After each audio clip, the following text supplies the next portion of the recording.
Imagine dozing off after marching 20 miles with blistered feet, only to be jolted awake by a bunkmate's thunderous snore. In a cramped Roman barrack, with 40 soldiers packed like scrolls in a library, one loud breath could earn you a boot. A bucket of cold water, or worse, a night on latrine duty, yes. Even sleep was a battlefield in ancient Rome, if that made you grateful for your quiet bedroom. You're not alone. Tap that bell icon and subscribe for more sleepy dives into the not-so-golden moments of history, and tell us in the comments, could you survive one night in a Roman dormitory? You are lying on your thin straw mattress in the cramped cubiculum of a Roman military barracks, somewhere along Hadrian's Wall in northern Britain. In the year 128 AD, the stone walls around you drip with condensation from the cold northern air, and the wooden beams creak with every gust of wind that penetrates the fortress walls. This is your world, now 15 square meters of space, shared with 7 other men. Your contubernium.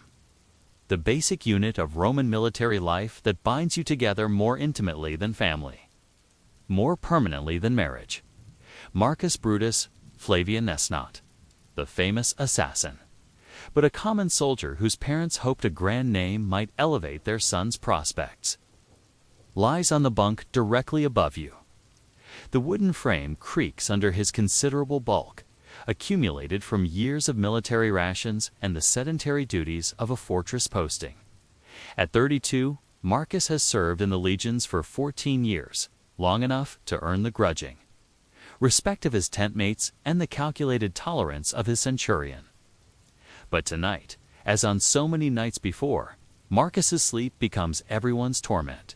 The first snore begins as a gentle rumble, like distant thunder over the moors. In the pitch darkness of the cubiculum, for the regulations require all lamps to be extinguished by the second watch, you strain to hear the familiar sounds of the fortress settling into its nightly routine. The sentry's footsteps echo from the ramparts above, their hobnailed caligae striking stone in the measured cadence that marks the passage of time in this isolated outpost of empire. From the granaries comes the occasional scurrying of rats, those persistent camp followers that no amount of feline conscription can fully eliminate. The hypocaust heating system hisses and pops as the furnace slaves feed coal into the fires that warm the officers' quarters. Though precious little of that warmth reaches your modest accommodations, but Marcus's breathing grows deeper, more labored, and the gentle rumble transforms into something more substantial. The sound reverberates off the stone walls of your cubiculum, amplified by the confined space until it seems to fill every corner of your shared existence. Gaius Titus, sleeping on your left, shifts restlessly. You can hear the leather of his belt creaking, for Roman soldiers sleep fully clothed, their belts girded, ready to answer the call to arms at any moment. This regulation, born of military necessity, means that every movement, every adjustment in sleep, is accompanied by the soft leather protests of military equipment. The cubiculum itself tells the story of Roman military efficiency taken to its logical, uncomfortable conclusion. 8 men share this space, their beds arranged with mathematical precision along the walls. Personal belongings are stored in wooden chests at the foot of each bunk, and the regulations are clear about what may be kept where. Your gladius hangs on a peg driven into the stone wall, but your pugio, your dagger, must be removed each night lest you injure yourself in sleep. This regulation, practical though it may be, speaks to a deeper understanding of the vulnerability of sleep, the way consciousness dissolves the careful control that marks the disciplined soldier. Marcus's snoring intensifies, and now you can detect the characteristic pattern that has plagued your contubernium for the better part of 2 years. It begins with a series of gentle snorts, almost apologetic in their modesty. Then comes the crescendo, a sound that seems to emerge from the deepest recesses of his chest, vibrating through his throat with such force that it appears to shake the very timbers of your sleeping platform. The sound peaks, hangs in the air. for a moment like a challenge thrown down before the gods themselves, and then subsides into a brief, blessed silence before beginning the cycle anew. You know this pattern by heart now. Every man in the contubernium knows it. Sergius Maximus, the youngest of your group at barely 18, has learned to time his own breathing to Marcus's rhythm, finding brief windows of relative quiet in which to pursue his own rest. But tonight, something is different. Tonight, Marcus's snoring carries a particular resonance, a timbre that seems to penetrate not just the air, but the very stone foundations of the fortress itself. The amphitheater-like acoustics of your cubiculum mean that every sound is amplified, every whisper magnified. When Quintus Marcellus, sleeping in the corner bunk, mutters a curse under his breath, it carries to every ear in the room.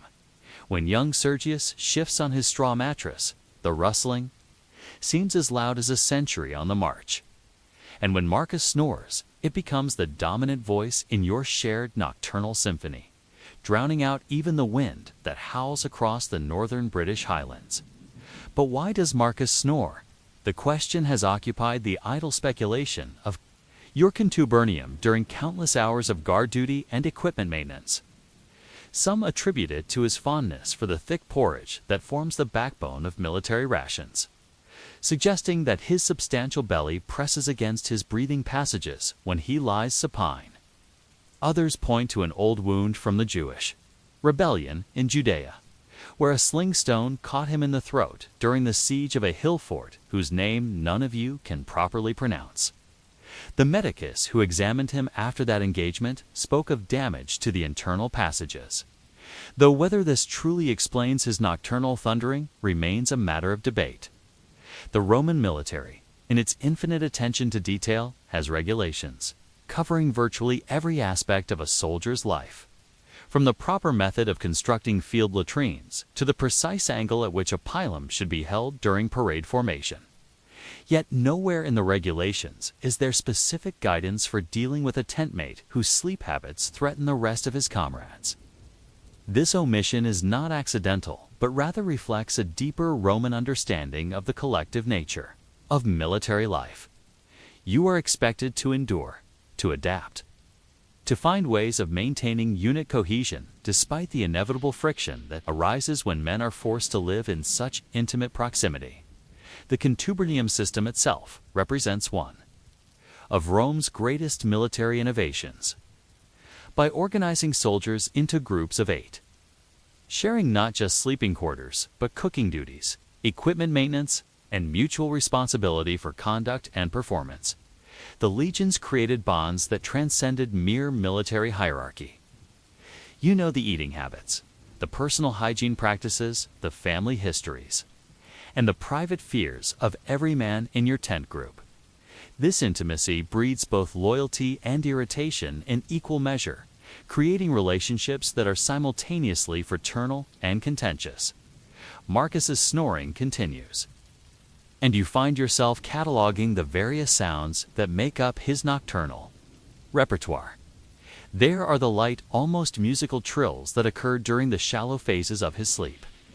These are followed by deeper, more resonant tones that seem to emerge from somewhere near his boots and travel upward through his entire body before erupting from his throat. Occasionally, there are brief interruptions, moments when his breathing stops entirely, creating intervals of blessed silence that make the subsequent resumption all the more jarring. During these pauses, the other sounds of the fortress become audible again. You can hear the centurion making his rounds, his distinctive gait echoing from the covered walkway that connects the various barrack blocks. His approach is always preceded by the soft jingle of his decorations, the torques and arm rings that mark his rank and service record. Sometimes he pauses outside your door, and you wonder if he too is listening to Marcus's performance, calculating whether this particular breach of nocturnal discipline requires intervention. The centurion, Lucius Cassius Diodorus, is a 20-year veteran whose scarred face and missing left eye testify 2 campaigns in Germania. Dacia, and the ever-troublesome provinces of the East. He has seen every variety of military life, from the desperate night marches of Trajan's Dacian wars to the mind-numbing routine of frontier garrison duty. If anyone possesses the experience to judge whether Marcus's snoring constitutes a disciplinary matter, it would be Cassius Diodorus. Yet the centurion passes by without comment, his footsteps fading into the distance as he continues his inspection of the sleeping quarters. His decision to ignore Marcus's nocturnal disturbance might reflect a pragmatic understanding that some battles are not worth fighting. Or perhaps it represents a more subtle form of military wisdom, the recognition that the bonds holding a contubernium together are more important than the individual irritations that threaten to tear them apart. As the night deepens and Marcus's snoring settles into its familiar rhythm, you find yourself contemplating the broader implications of this seemingly trivial domestic drama. Here, in this cramped stone cubiculum on the edge of the civilized world, the great themes of Roman military life play out in miniature. The tension between individual comfort and collective duty. The ways in which men adapt to circumstances beyond their control. The unspoken negotiations that allow 8 very different personalities to coexist in a space barely large enough for half that number. But adaptation has its limits, and tonight you sense that your contubernium is approaching one of those boundaries. Gaius Titus has begun to mutter under his breath, his Latin peppered with the Germanic curse words he learned growing up on the Rhine frontier. Quintus Marcellus shifts more frequently on his bunk, and you can hear the distinctive sound of a man fighting the urge to speak his mind. Even young Sergius, normally the most diplomatic member of your group, seems restless tonight, his breathing shallow and irregular. The question hanging unspoken in the air is simple. What happens when 8 armed men, trained in violence and accustomed to resolving conflicts through force, reach the limits of their tolerance for a fellow soldier's unconscious breach of dormitory etiquette? The Roman military code is clear about the consequences of striking a fellow legionnaire, but it says nothing about the slow erosion of unit cohesion that occurs when sleep becomes a luxury rather than a restorative necessity. The third watch of the night brings no relief from Marcus's thunderous slumber, and you begin to notice the subtle signs that your contubernium is reaching a breaking point. Gaius Titus has begun the ritual that precedes his most dangerous moods, the systematic checking and rechecking of his equipment, each piece examined with the obsessive attention of a man seeking an outlet for his frustration. His gladius comes off its peg for the 4th time tonight, and you can hear him testing the edge with his thumb. A nervous habit that has already earned him 2 reprimands from the centurion this month. The psychology of sleep. Deprivation in military units is something Roman commanders understand well, though they rarely speak of it explicitly. A tired soldier is a dangerous soldier, dangerous to the enemy. Certainly, but potentially dangerous to his comrades as well. The grueling marches that mark Roman military campaigns are carefully calculated, not just for their strategic value, but for their effect on unit cohesion. Shared hardship creates bonds, but excessive hardship can just as easily destroy them. Marcus shifts in his sleep, and for a blessed moment the snoring stops. In the sudden silence, you can hear the collective held breath of 7 men, each hoping that this might mark the end of tonight's audio torment. But the respite lasts only long enough for hope to form before being crushed by the resumption of Marcus's nocturnal symphony. Now louder and more irregular than before. Quintus Marcellus, whose bunk occupies the corner nearest the door, makes a decision that will alter the trajectory of this particular night. You hear the soft sound of his feet touching the stone floor, followed by the careful manipulation of his equipment belt. When he speaks, his voice carries the careful modulation of a man trying to maintain discipline while standing at the very edge of his patience. "Marcus," he says, just loudly enough to be heard over the snoring. "Marcus Brutus Flavinus, The snoring continues, unabated and apparently unaware of the mounting crisis it has created. Quintus tries again, this time with more force, though still keeping his voice below the level that might attract the attention of the watch. "Marcus, wake up." Still nothing. Marcus sleeps with the profound unconsciousness of a man whose daytime duties involve long hours of repetitive tasks, equipment, maintenance, guard duty, the endless construction projects that occupy garrison troops during peacetime postings. His sleep is the deep, restorative slumber of physical exhaustion, impervious to anything short of the trumpet calls that mark the changing of the watch. Quintus takes a step closer to Marcus's bunk, and you can sense the other members of your contubernium becoming more alert. Sergius sits up on his mattress, though he makes no sound. Gaius Titus stops his equipment inspection and turns his attention toward the developing confrontation. The cubiculum, already small, seems to contract further as 8 men's worth of tension concentrates into 15 square meters of shared space. Marcus Quintus says again, this time reaching out to shake the sleeping soldier's shoulder. The response is immediate and explosive. Marcus jerks awake with the startled violence of a trained fighter, his hand moving instinctively toward the peg where his gladius normally hangs. For a moment, his eyes reflect the wild confusion of a man, torn from deep sleep into potential combat, and you are reminded that every soldier in this room has killed men. Some of them in hand-to-hand combat where the difference between life and death was measured in heartbeats. What? Marcus demands, his voice thick with sleep and confusion. What's happening? The question hangs in the air, loaded with implications that extend far beyond the immediate circumstances. What is happening, indeed? How does one explain to a comrade that his unconscious behavior has been systematically destroying the sleep of 7 other men? How does one address a problem that the perpetrator is literally unconscious of creating? Quintus, having initiated this confrontation, finds himself in the delicate position of having to articulate grievances that might sound petty when spoken aloud.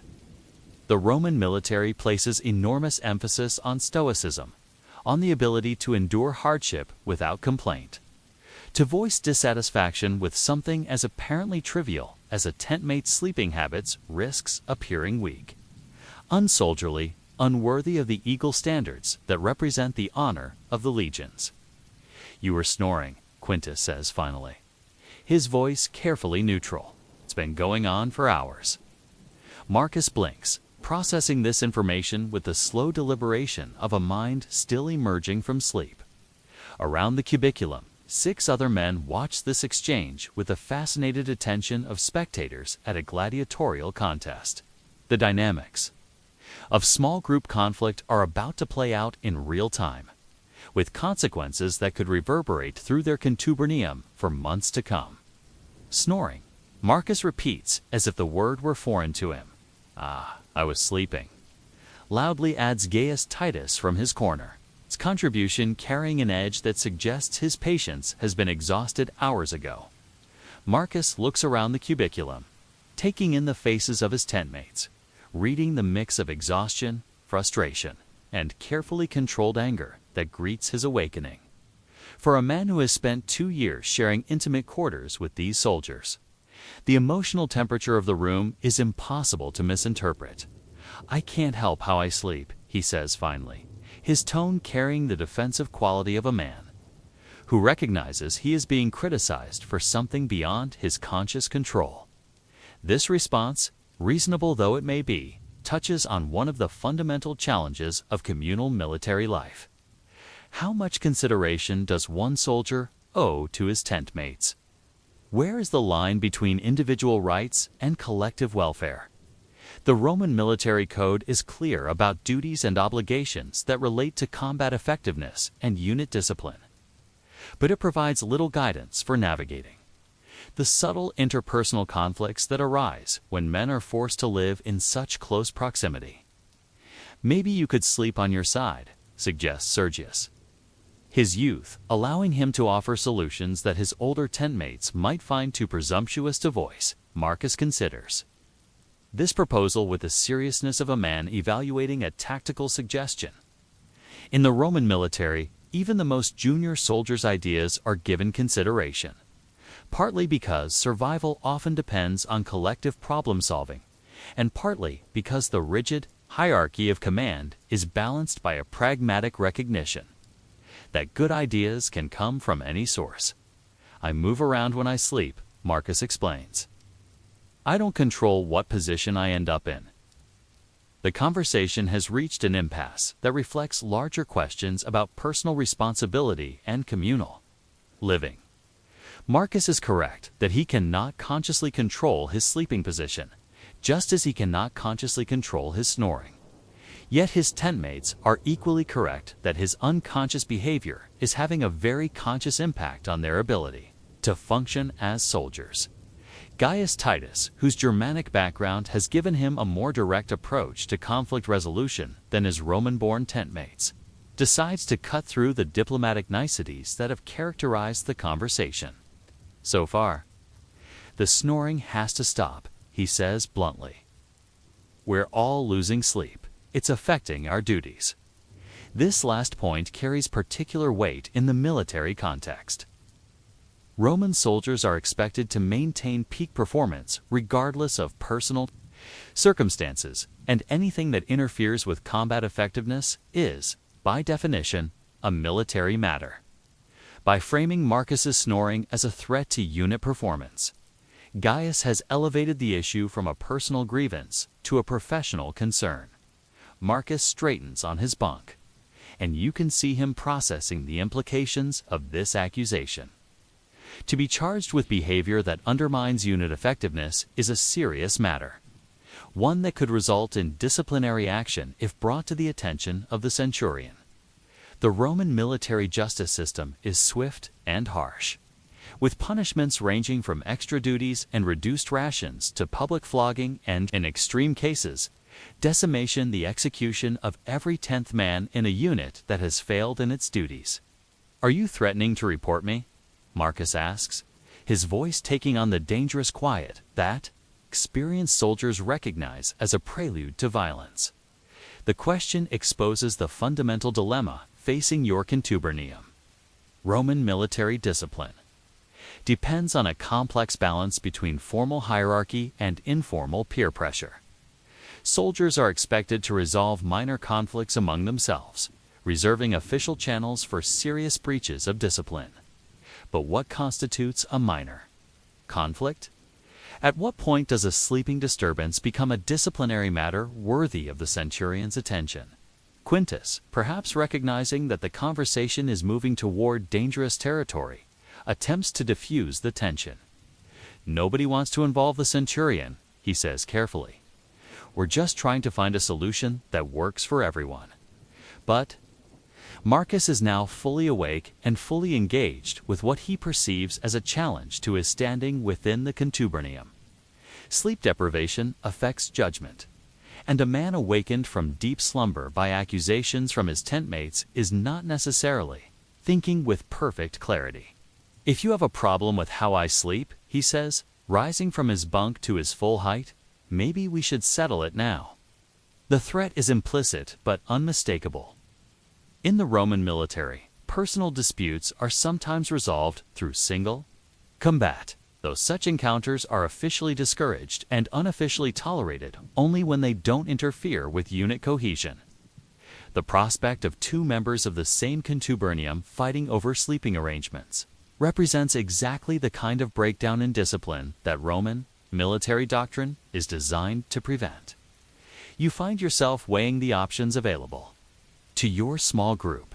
Someone could intervene diplomatically, tempting to find a compromise that preserves both Marcus's dignity and the sleep requirements of his tentmates. Someone could call for the centurion, escalating the matter to official channels and risking formal disciplinary action for all involved. Or the contubernium could allow the situation to develop naturally, accepting whatever consequences might arise from 8 armed, tired, and increasingly irritated soldiers attempting to resolve their differences in a 15-square-meter stone box. As you contemplate these alternatives, Marcus's snoring episode begins to take on larger significance. Here, in microcosm, are all the challenges that face the Roman Empire itself. How does a diverse collection of individuals, bound together by circumstances beyond their individual control, maintain unity and effectiveness in the face of conflicting interests and limited resources? How does authority balance the needs of the collective against the rights of the individual? And what happens when the systems designed to maintain order prove inadequate to address the messy realities of human behavior? The wind outside the fortress walls picks up, and you can hear it whistling through the gaps in the stone construction. Winter is approaching, and with it, the long months when your contubernium will be even more closely confined, more dependent on each other for warmth, companionship, and survival. The resolution of tonight's crisis may well determine whether your small group enters that season as a cohesive unit, or as a collection of individuals barely tolerating each other's presence. The confrontation that began with Quintus's gentle attempt to wake Marcus has now escalated to the point where two soldiers are standing face to face in the cramped confines of your cubiculum, their voices rising despite the obvious need for discretion. The situation has moved beyond the realm of simple dormitory etiquette and into the more dangerous territory of military discipline and unit cohesion. Marcus, now fully awake and bristling with the indignation of a man who feels unjustly accused, has positioned himself near the center of the room. His considerable bulk, which contributes to his snoring problem, also makes him an intimidating presence in the confined space. Years of military training have given him the unconscious bearing of a professional fighter, and his current state of sleep-deprived irritation has added an edge of unpredictability that makes his tentmates wary. "I've served with this legion for 14 years, Marcus says, his voice carrying the authority of a veteran addressing junior soldiers. "I've marched from the Rhine to the Euphrates. I've stood on the line when the barbarians came screaming out of the forests, and I've held my position when lesser men broke and ran. And now you want to complain because I breathe too loudly when I sleep?"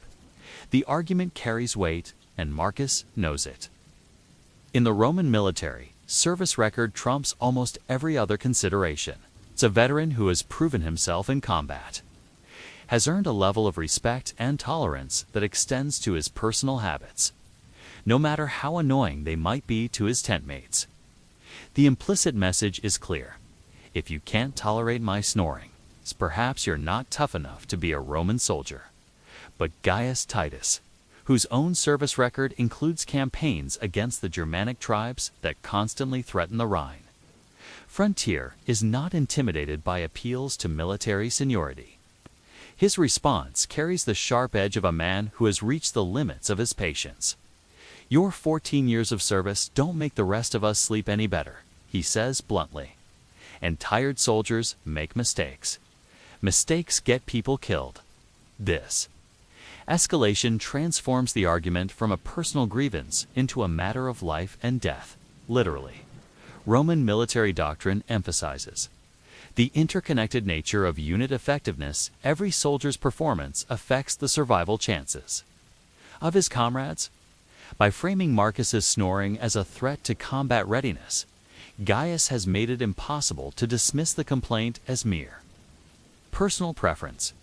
The other members of your contubernium watch this exchange with the fascinated horror of men witnessing a traffic accident in slow motion.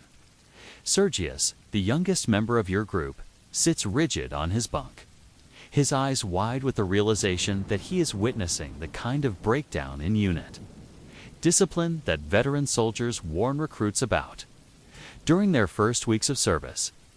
Quintus, having initiated the confrontation, now appears to regret his decision to wake Marcus.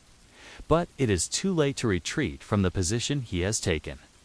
You find yourself thinking about the centurion, Lucius Cassius Diodorus, and wondering how he would handle the situation if it were brought to his attention. Roman military justice operates on principles that are both ruthlessly practical and surprisingly nuanced. Minor infractions are typically handled through extra duties, reduced rations, or public humiliation. More serious breaches of discipline can result in flogging, demotion, or expulsion from the legions. But what category does chronic snoring fall into? The question is not as absurd as it might initially appear. Roman military law recognizes that unit cohesion is essential to combat effectiveness, and anything that threatens that cohesion is, by definition, a military matter. There are documented cases of soldiers being punished for personal habits that disrupted their units, from excessive TE. From excessive gambling to poor hygiene to romantic entanglements that created jealousy and conflict within the ranks. Marcus, perhaps sensing that the argument is moving into territory where his service record alone will not protect him, attempts to regain control of the situation through an appeal to practical considerations. If my sleeping bothers you so much, he says, I'll request a transfer to another contubernium. Problem solved. But this solution, seemingly reasonable on its face, actually represents a more serious breakdown than the original snoring complaint. The contubernium system depends on long-term relationships between soldiers who know each other's strengths, weaknesses, and behavioral patterns. These 8-man units are not arbitrary assignments, but carefully balanced groups designed to maximize both combat effectiveness and mutual support. Transferring a veteran soldier because of interpersonal conflicts would signal a failure of leadership and unit cohesion that could have consequences extending far beyond your particular barracks. Room.Quintus, recognizing the implications of Marcus's offer, attempts to pull the conversation back from the brink. Nobody wants you to transfer, he says, though his tone suggests that his personal preferences might not align with his diplomatic words. We just need to find a way to make this work. Then tell me what you want me to do, Marcus responds, his voice carrying a mixture of frustration and genuine bewilderment. I can't control what happens when I'm unconscious. The question hangs in the air, highlighting the fundamental absurdity of the situation. How do you discipline someone for unconscious behavior? How do you hold a person responsible for actions they cannot control? These philosophical questions, which might occupy the attention of scholars in the academies of Athens or Alexandria, have immediate practical implications for 8 soldiers sharing a stone cubiculum on the edge of the Roman Empire.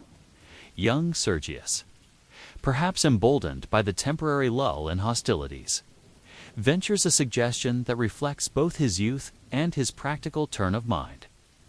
What if we arranged the sleeping assignments differently? Put Marcus's bunk farther from the others, or maybe near the wall where the sound won't carry as much. The proposal has merit, but it also carries social implications that make it problematic. Sleeping arrangements in a contubernium are not random, but reflect the subtle hierarchies and relationships that govern military life. Veterans typically claim the choice locations away from drafts near the heating system, with easy access to equipment storage. To segregate Marcus because of his snoring would mark him as a problem soldier, potentially affecting his standing not just within your contubernium, but throughout the century and cohort. Gaius Titus, still focused on the practical aspects of the situation, offers a different approach. Maybe the medicus could do something. Give him something to drink before sleep, or show him exercises that might help. This suggestion touches on the Roman military's surprisingly sophisticated approach to medical care. Every legion has trained medical personnel who deal not just with combat wounds, but with the full range of health issues that affect fighting men. Sleep disorders, digestive problems, and psychological difficulties are all recognized as legitimate medical concerns that can impact unit effectiveness. Marcus considers this proposal with the seriousness it deserves. Military medicine in the Roman system operates on principles of collective well for individual health matters because it affects unit performance. A soldier who seeks medical attention for a condition that interferes with his duties is acting responsibly. not admitting weakness. "I could speak to the medicus," Marcus concedes, his tone suggesting that he recognizes this as a reasonable compromise. "Though I'm not sure what he could do about snoring." The conversation has reached a point where practical solutions are being discussed rather than personal accusations being hurled, which represents significant progress from the heated exchanges of a few minutes earlier. But the underlying tensions that created this crisis remain unresolved. 8 men are still going to share 15 square meters of sleeping space, and Marcus's breathing patterns are unlikely to change dramatically, regardless of medical intervention. You find yourself contemplating the broader implications of this seemingly minor domestic drama. Here, in miniature, are all the challenges that face the Roman Empire as it attempts to integrate diverse populations, maintain discipline across vast distances, and preserve unity in the face of countless individual differences and competing interests. The same tensions that make it difficult for 8 soldiers to share a barracks room also make it challenging for Rome to govern territories. Stretching from Britain to Mesopotamia, the sound of approaching footsteps from the corridor outside your cubiculum brings the conversation to an abrupt halt. The distinctive gait belongs to Centurion Lucius Cassius Diodorus. Making his regular night inspection of the sleeping quarters, his approach creates an immediate shift in the atmosphere of your room, as 8 soldiers suddenly remember that their private dispute is taking place within the context of military discipline and official authority. Marcus quickly returns to his bunk, while the others assume the positions and postures appropriate for soldiers, who are supposed to be sleeping rather than conducting heated discussions about dormitory etiquette. The centurion's footsteps pause outside your door, and you can imagine him listening for any sounds that might indicate problems requiring his intervention. The silence stretches for long moments, broken only by the wind outside the fortress walls, and the distant sounds of the watch changing on the ramparts. Finally, the footsteps resume, and the centurion continues his inspection tour. But his brief pause has served as a reminder of the larger framework within which your personal conflicts must be resolved. As the immediate crisis passes and your contubernium settles back toward sleep, you realize that tonight's confrontation has fundamentally altered the dynamics of your small group. Marcus now knows that his snoring is a source of serious irritation to his tentmates, while his comrades have learned that their veteran tentmate is sensitive about criticism and quick to defend his military record. These insights will shape future interactions, creating a new layer of awareness and potential tension that will require careful management in the weeks and months ahead. The resolution, when it comes, is neither dramatic nor complete. Marcus does visit the medicus, who prescribes a mixture of herbs to be taken before sleep and suggests sleeping positions that might reduce the snoring. The remedies prove partially effective. The snoring becomes less frequent and less intense, though it never disappears entirely. More importantly, the confrontation has established boundaries and expectations that make the remaining disturbances more tolerable. Your contubernium learns to accommodate Marcus's nocturnal habits through a combination of practical adjustments and mutual tolerance. Sleeping assignments are subtly modified to place the lightest sleepers farthest from Marcus's bunk. When the snoring becomes particularly troublesome, tentmates wake him gently rather than allowing frustration to build toward another explosive confrontation. Marcus, for his part, becomes more conscientious about his pre-sleep routine, avoiding the heavy meals and excessive wine that seem to worsen his condition. The incident becomes part of your contubernium's shared history, a story told and retold during long hours of guard duty, eventually taking on the mythic qualities that military anecdotes acquire through repetition.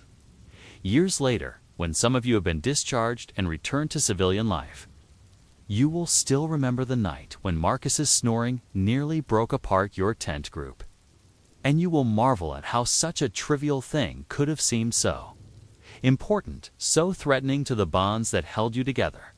But perhaps that is the real lesson of this boring chapter in Roman military history, that it is often the smallest irritations, the most mundane challenges that test the strength of human relationships most severely. Great battles create heroes and legends, but it is the daily friction of shared living that reveals the true character of men forced to depend on each other for survival. In the end, the question of what happens when you snore in a Roman dormitory is answered not by regulations or punishments, but by the patient, imperfect, endlessly complicated process of human beings learning to live together despite their differences. You are awakening in the cramped servant quarters of a grand Roman villa outside Pompeii. In the year 78 AD, just 1 year before Mount Vesuvius will bury this entire world in ash and pumice, the room you share with your fellow slave, Gaius, measures barely 3 meters by 4. Its stone walls still damp with the morning condensation that characterizes these coastal regions where the Mediterranean meets the volcanic slopes of Campania. Your bed, if the simple wooden frame with its straw-stuffed mattress can be dignified with such a term, occupies one corner of this modest space, while Gaius's superior accommodations dominate the opposite wall. The hierarchy of slavery reveals itself even in the most intimate details of daily life. And nowhere is this more apparent than in the sleeping arrangements that govern your shared existence. Your bed consists of a rough wooden frame supporting a thin mattress filled with straw that has long since compressed into an uncomfortable density that provides little cushioning against the wooden slats beneath. Gaius, however, enjoys the luxury of a proper mattress, thicker, softer, filled with wool rather than straw, and covered with a fabric that, while coarse by the standards of your masters, represents unimaginable comfort by the measures that govern slave life. This difference in sleeping accommodation reflects the complex social stratification that exists even within the enslaved population of a Roman household. Gaius holds the position of villicus, the slave overseer responsible for managing the agricultural operations that generate much of this villa's wealth. His literacy, his knowledge of accounting, and his proven loyalty to your master, Marcus Crassus Dives, have earned him privileges that place him in an intermediary position between the common field slaves and the household staff who serve the family directly. You, by contrast, work in the villa's extensive gardens, tending the ornamental plants and maintaining the water features that create the peaceful environment your masters enjoy during their retreats from the noise and chaos of Roman city life. The room itself tells the story of your respective positions within the household hierarchy. Gaius's side contains a wooden chest where he stores not only his clothing, superior in both quantity and quality to your own, but also the wax tablets and styluses that mark his status as a slave who can read, write, and calculate.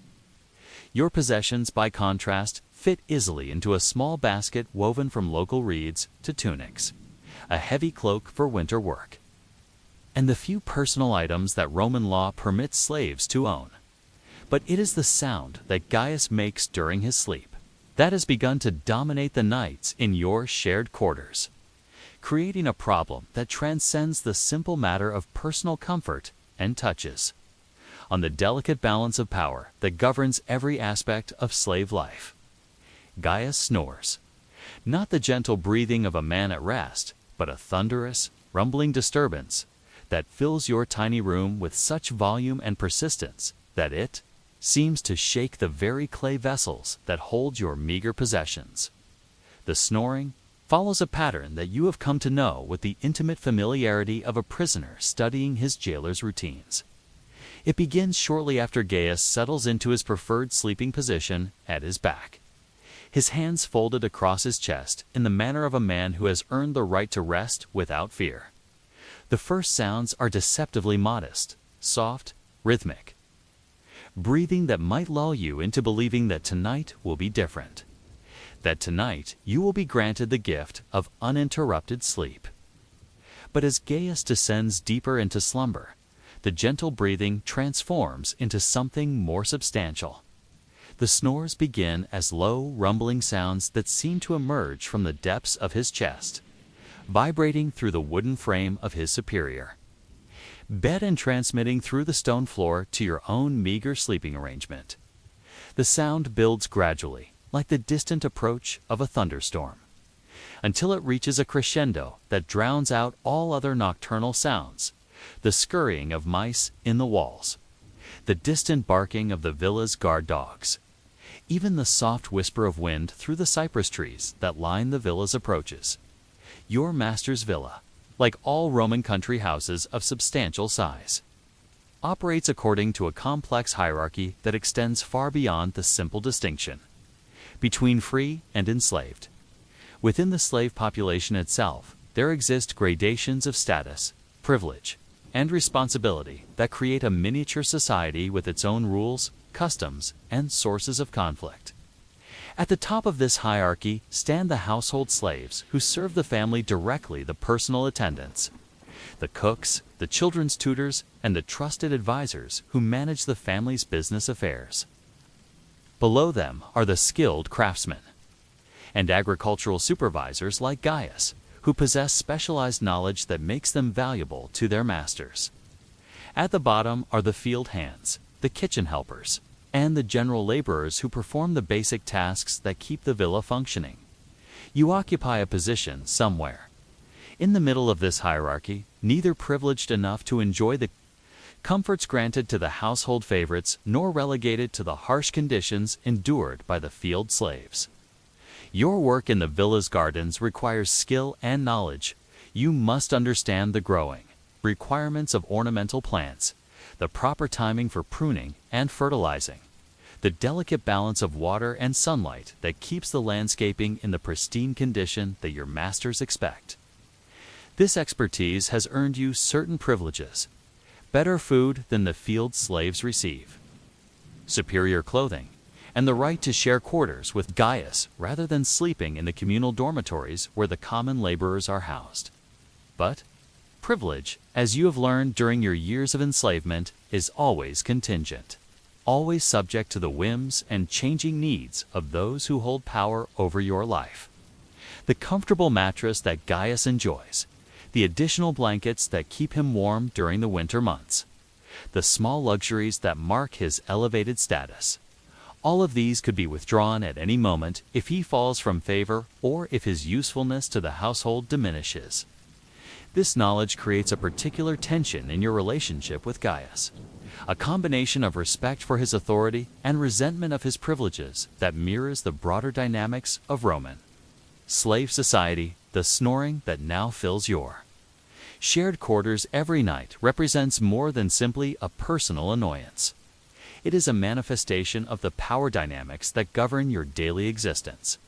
Gaius snores with the unconscious confidence of a man who has earned his place in the hierarchy, whose status grants him the right to rest without consideration for those around him. His privileged position protects him from criticism, just as his literacy and numerical skills protect him from the harsher forms of punishment that might be applied to a common field slave who disturbed his better sleep.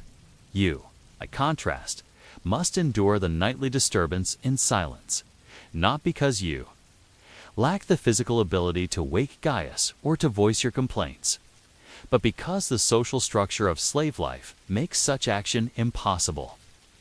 To criticize a superior slave's sleeping habits would be to challenge the hierarchy itself. To suggest that your comfort and rest are as important as hides a suggestion that could result in punishment, demotion, or transfer to less desirable quarters and duties. The room in which you lie listening to Gaius's thunderous breathing tells its own story of Roman attitudes toward enslaved people and their living conditions. Archaeological evidence from similar villa sites suggests that slave quarters were typically small, cramped, and designed with functionality rather than comfort in mind. The walls are constructed of local stone, mortared with a mixture of clay and volcanic ash that provides adequate insulation against the Mediterranean climate, but creates a perpetually damp environment that contributes to the growth of mold and the proliferation of insects. Your shared quarters contain the minimum furnishings necessary for basic existence: the 2 beds, a small table where Gaius keeps his writing materials and account books, shelves cut into the stone walls for storing personal possessions, and clay vessels for holding water, oil, and other necessities. There is no hypocaust heating system extending to the slave quarters. No decorative frescoes adorning the walls. No marble floors or other luxuries that characterize the living spaces of your masters. The single window, barely large enough to admit light and air, is covered with a wooden shutter that provides protection from the elements, but can be secured from the outside, a reminder that even in sleep, slaves remain under the control of their owners. The flooring consists of packed earth covered with a thin layer of mortar, practical and durable, but cold and unforgiving. During the winter months, this floor becomes uncomfortably cold, drawing heat from your body and making restful sleep difficult, even without the added burden of Gaius's nocturnal disturbances. The ceiling, constructed of wooden beams supporting clay tiles, is low enough that a tall man must duck when moving through the room, creating an atmosphere of confinement that reinforces the psychological boundaries of slave life. As Gaius's snoring continues its nightly symphony, you find yourself cataloging the various sounds that make up his unconscious performance. There are the deep, resonant snores that seem to emerge from the very core of his being, vibrating through his chest and throat with such intensity that they appear to shake the wooden frame of his bed. These are interspersed with higher-pitched whistling sounds that occur when his breathing becomes partially obstructed, creating a musical quality that might be amusing if it weren't so relentlessly persistent. Occasionally, the snoring stops, entirely creating moments of blessed silence that make you acutely aware of the other sounds that fill the Roman night. From the villa's main house comes the faint sound of voices, your masters entertaining guests, perhaps, or conducting business, that extends well into the evening hours. The household slaves who serve at these gatherings will be expected to remain alert and attentive regardless of the late hour, a reminder of the way that slave life is structured around the convenience and pleasure of the free population. From the stables comes the occasional sound of horses shifting in their stalls, the soft nickering that indicates the presence of the animals that provide transportation and status for your master's family. The villa's guard dogs patrol the grounds, their periodic barking serving as an audible reminder of the security measures that protect the wealth and privilege concentrated within the villa's walls. Even the landscape itself seems to participate in the hierarchy of Roman society. They carefully maintained gardens and ornamental features that you tend during daylight hours represent an investment of labor and resources that emphasizes the owner's dominance over both nature and the human beings who shape it to their will. But inevitably, the brief respite ends, and Gaius's snoring resumes with renewed intensity.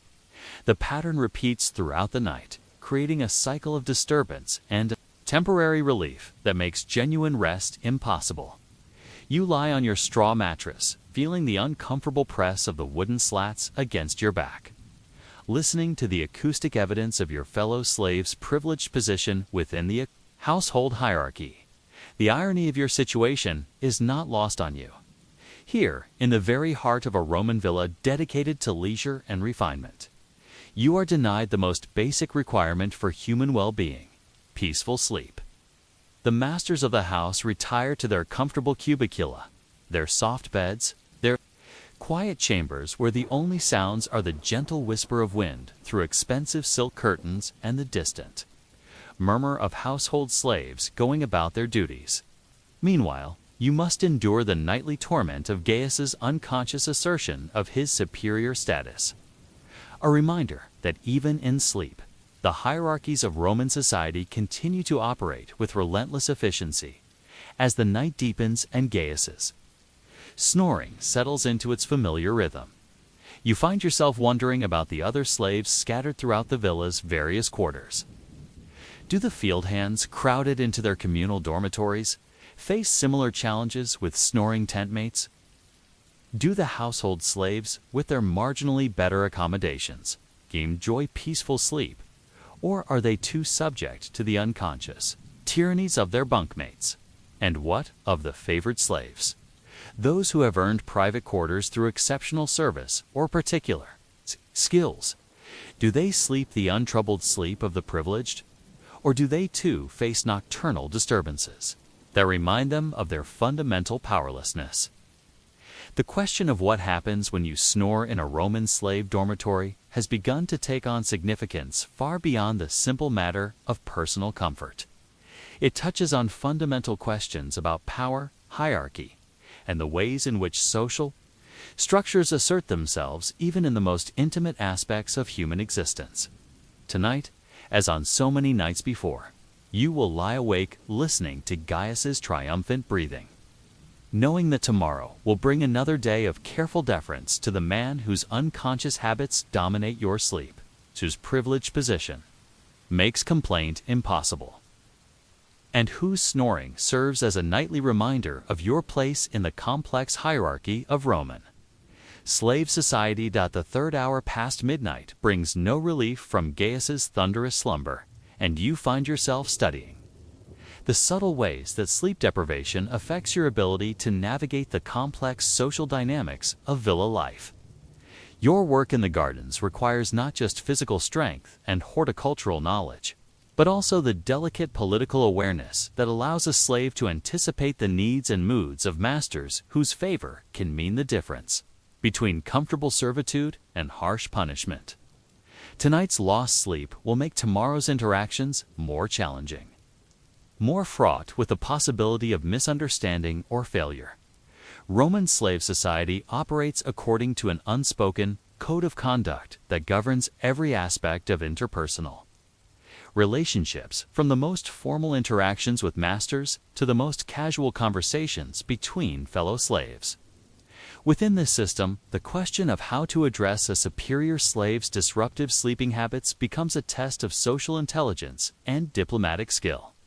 You cannot simply wake Gaius and demand quiet, as you might with a slave of equal or inferior status. Instead, you must find ways to address the problem that preserve the hierarchical relationships that define your shared existence while somehow achieving the practical goal of getting adequate rest.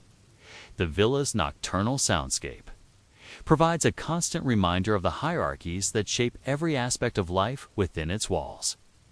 From the master's quarters comes the occasional sound of conversation or movement, evidence of the leisurely evening activities that mark the lives of those who can afford to stay awake late and rise late without consequence. The household slaves, who serve the family directly, can be heard moving through the corridors, their soft footsteps and muffled voices marking the continuation of duties that extend well into the night hours. Even the animals that populate the villa's grounds seem to participate in this hierarchy of rest, the horses in their comfortable stables, the hunting dogs in their kennels, the decorative birds in their aviaries, all resting according to their status and value to the household. Gaius's snoring, meanwhile, continues its relentless rhythm, punctuated by the occasional shift in position that temporarily alters the acoustic qualities of his breathing. You have learned to interpret these subtle changes as indicators of his sleep depth and duration. The deeper, more resonant snores that indicate the profound unconsciousness of a man whose daily responsibilities have exhausted him, and the lighter, more irregular breathing that suggests he might be entering a phase of sleep from which he could more easily be awakened.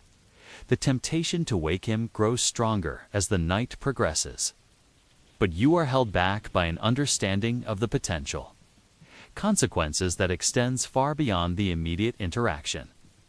Gaius's position as Villicus grants him significant authority over the agricultural operations that generate the villa's wealth, and his favor or disfavor can affect not just your immediate working conditions, but also your long-term prospects within the household hierarchy. A slave who challenges his superior's comfort, even in so seemingly minor a matter as sleeping arrangements, risks being labeled as insubordinate, ungrateful, or lacking in the proper respect for established authority. the Roman legal system provides. Slaves with virtually no recourse for addressing grievances against their masters or superior slaves. You cannot appeal to higher authority, cannot seek mediation through official channels, cannot even expect a fair hearing if accusations are made against you. Your only protection lies in the careful cultivation of relationships within the slave community and the demonstration of sufficient value to your masters that they will choose to protect you from the arbitrary exercise of power by your superiors. This protection, however, depends on maintaining your reputation as a reliable, uncomplaining worker who accepts the established order without question. As Gaius's snoring continues, you find yourself thinking about the broader context of slave life in Roman society and the ways in which seemingly trivial domestic arrangements reflect deeper questions about power, dignity, and human worth. The difference between your straw mattress and Gaius's wool-filled one. The distinction between your single threadbare blanket and his multiple layers of covering. The contrast between your small collection of personal possessions and his more extensive property. All of these reflect not just practical considerations, but symbolic statements about relative value and status within the slave hierarchy. The archaeology of Roman slave quarters reveals a consistent pattern of minimalist accommodation designed to provide basic shelter while emphasizing the subordinate status of the occupants. The rooms are small, cramped, and lacking in the decorative elements that characterize the living spaces of free citizens. The furnishings are purely functional, designed to meet basic needs without providing comfort or luxury. Even the sleeping arrangements reflect the hierarchical nature of slave society, with superior slaves receiving better mattresses, more blankets, and sometimes private quarters, while common laborers share cramped dormitories with minimal amenities. Your shared quarters with Gaius represent a middle ground in this hierarchy, better than the communal dormitories where field slaves are housed, but far inferior to the private chambers granted to the most privileged household slaves.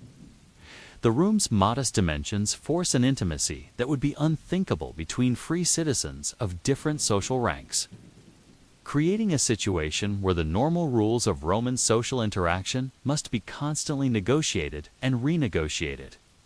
The storage arrangements within your shared space provide another illustration of the hierarchy that governs slave life.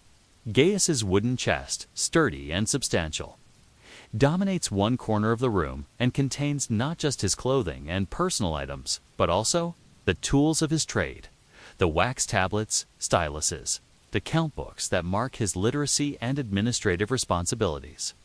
Your own possessions, stored in a simple reed basket, represent not just a difference in quantity, but a fundamental difference in the nature of your work and your value to the household. The difference in your sleeping schedules also reflects the hierarchy of slave labor within the villa. Gaius, as Villicus, must often work late into the evening, reviewing accounts, planning the next day's agricultural activities, and meeting with other supervisory slaves to coordinate the complex operations that keep the villa functioning. His position grants him a certain flexibility in his daily routine, allowing him to rest when his duties permit and to sleep more soundly, knowing that his status provides some protection from arbitrary punishment. You, by contrast, must rise before dawn to begin the day's work in the gardens, tending to the plants that require early morning attention before the Mediterranean sun becomes too intense. Your schedule is rigid, dictated by the natural rhythms of plant growth and the aesthetic demands of your masters, who expect the villa's landscaping to maintain its perfect appearance regardless of weather, season, or the personal circumstances of the slaves who maintain it. This difference in schedules creates an additional layer of tension around Gaius's snoring. While he can afford to sleep late if his nocturnal duties require it, you must be alert and ready for work regardless of how much sleep you have managed to obtain. The cumulative effect of sleep deprivation affects not just your comfort, but your ability to perform the skilled work that justifies your position within the villa's hierarchy. Mistakes in the garden, dead plants, improper pruning, neglected maintenance can result in punishment, demotion. or transfer to less desirable duties. The question of how to address Gaius's disruptive sleeping habits thus becomes more than a matter of personal comfort. It becomes a strategic challenge that requires careful consideration of the complex social dynamics that govern slave life. Direct confrontation is impossible given the hierarchical nature of your relationship.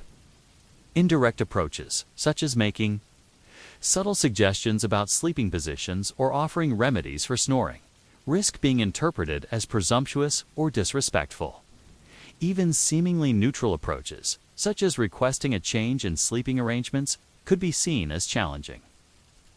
The established order, or questioning the wisdom of your master's household management decisions.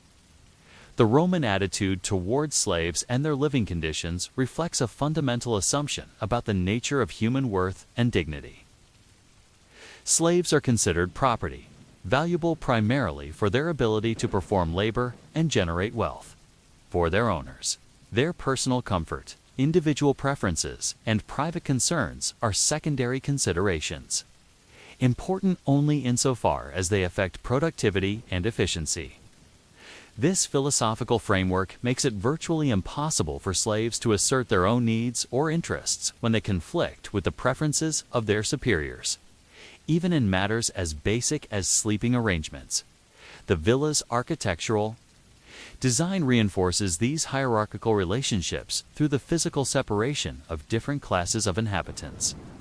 The master's family occupies the central portion of the house, with spacious rooms, elaborate decorations, and all the amenities that Roman wealth can provide. The household slaves who serve the family directly are housed in smaller but still comfortable quarters that reflect their value and importance to the household's daily operations. The agricultural slaves and general laborers are relegated to the most basic accommodations, often located at the periphery of the villa's grounds to minimize their impact on the family's daily life. Your shared quarters, with Gaius, occupy a middle position in this spatial hierarchy, close enough to the main house to reflect your skilled status, but far enough removed to maintain the social distance that Roman society considers essential. The room's location provides easy access to the gardens where you work while keeping you within the villa's secure perimeter. A reminder that even privileged slaves remain under constant supervision and control as the night progresses and Gaius's snoring shows no signs of abating. You find yourself contemplating the various strategies available for addressing your predicament. You could attempt to find ways to muffle the sound, perhaps by stuffing cloth in your ears or rearranging your bedding to create some acoustic barrier.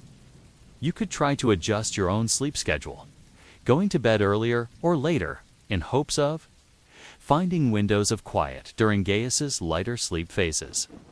You could explore the possibility of medical remedies, either for yourself to help you sleep through the disturbance or for Gaius to reduce his snoring, though the latter would require convincing him that such treatment was necessary without directly criticizing his current behavior. Each of these potential solutions carries its own risks and limitations. Any approach that directly involves Gaius requires navigating the delicate politics of slave hierarchy, while solutions that focus on your own adaptation may prove inadequate to address the fundamental problem. The question of what happens when you snore in a Roman slave dormitory thus becomes a test of creativity, diplomacy, and endurance that reflects the broader challenges of maintaining dignity and sanity within a system designed to subordinate individual needs to collective efficiency and hierarchical order. The approaching dawn brings with it the realization that another night of sleep has been lost to Gaius's unconscious tyranny, and you must now prepare to face a day of demanding garden work while operating under the handicap of exhaustion. The irony is not lost on you that in a household dedicated to leisure and comfort, those who provide that comfort are denied the most basic requirement for effective labor: adequate rest. As you lie on your straw mattress listening to the continuing symphony of snores, you realize that a decision must be made. Either you find a way to address this situation, or you resign yourself to the slow deterioration of your ability to perform the skilled work that maintains your position within the villa's hierarchy. The pre-dawn sounds of the villa beginning its daily routine provide a familiar soundtrack to your contemplation. From the kitchens comes the soft clatter of pots and utensils as the cooking staff begins preparation for the day's meals. The household slaves who tend to the family's personal needs can be heard moving through the corridors, their footsteps muffled by the thick carpets that line the pathways in the main house. Even the animals seem to sense the approaching dawn. The roosters begin their territorial calls. The horses shift restlessly in their stalls, and the villa's guard dogs conduct their final patrol of the grounds before the day watch takes over from the night sentries. Gaius's snoring, however, continues unabated, as if he were unconsciously asserting his right to sleep through the general awakening that marks the beginning of the villa's daily cycle. His ability to sleep soundly while the rest of the household prepares for the day's activities reflects not just his physical exhaustion, but also his privileged position within the slave hierarchy. As Villicus, he has earned the right to a schedule that accommodates his administrative responsibilities rather than conforming to the rigid timetables that govern the lives of common laborers. You, however, must rise within the next hour to begin your work in the gardens before the Mediterranean sun makes outdoor labor uncomfortable. The ornamental plants that create the villa's beautiful landscape require constant attention: watering, pruning, pest control, and the countless small tasks that maintain the perfect appearance your masters expect. This work demands not just physical strength, but also the kind of focused attention that becomes increasingly difficult to maintain. When sleep deprivation affects your cognitive abilities, the decision to address Gaius's snoring directly represents a calculated risk that could have consequences extending far beyond the immediate issue of sleep disturbance. Roman slave society operates according to an intricate system of informal relationships and mutual obligations that supplement the formal hierarchy imposed by law and custom.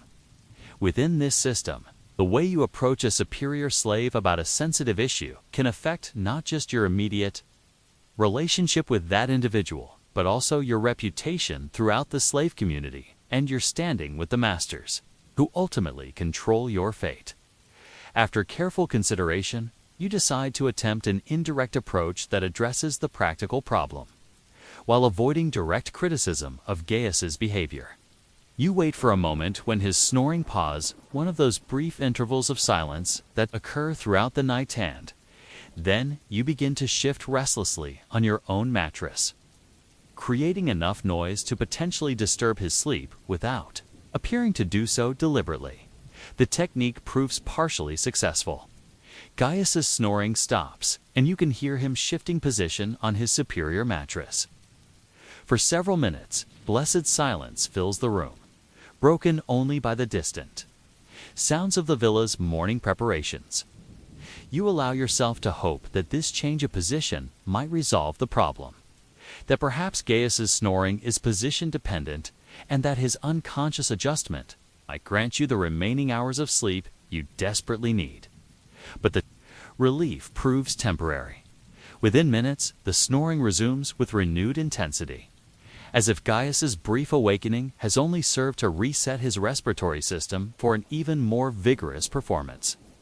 The sound now carries a different quality, deeper, more resonant, with a rhythmic consistency that suggests he is settled into a particularly comfortable position from which he is unlikely to move again before dawn.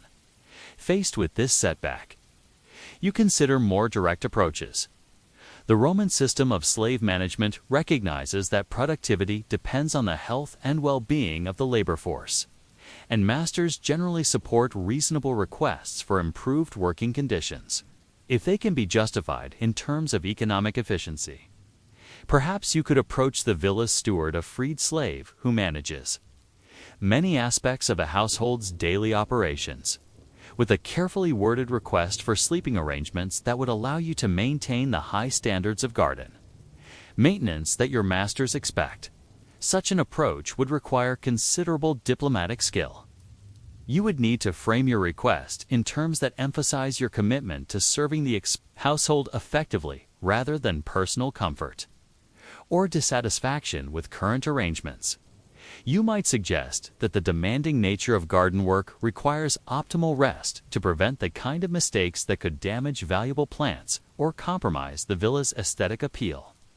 You could point out that your specialized knowledge of horticulture represents an investment in training that should be protected through appropriate working conditions. The risks of this approach, however, are substantial.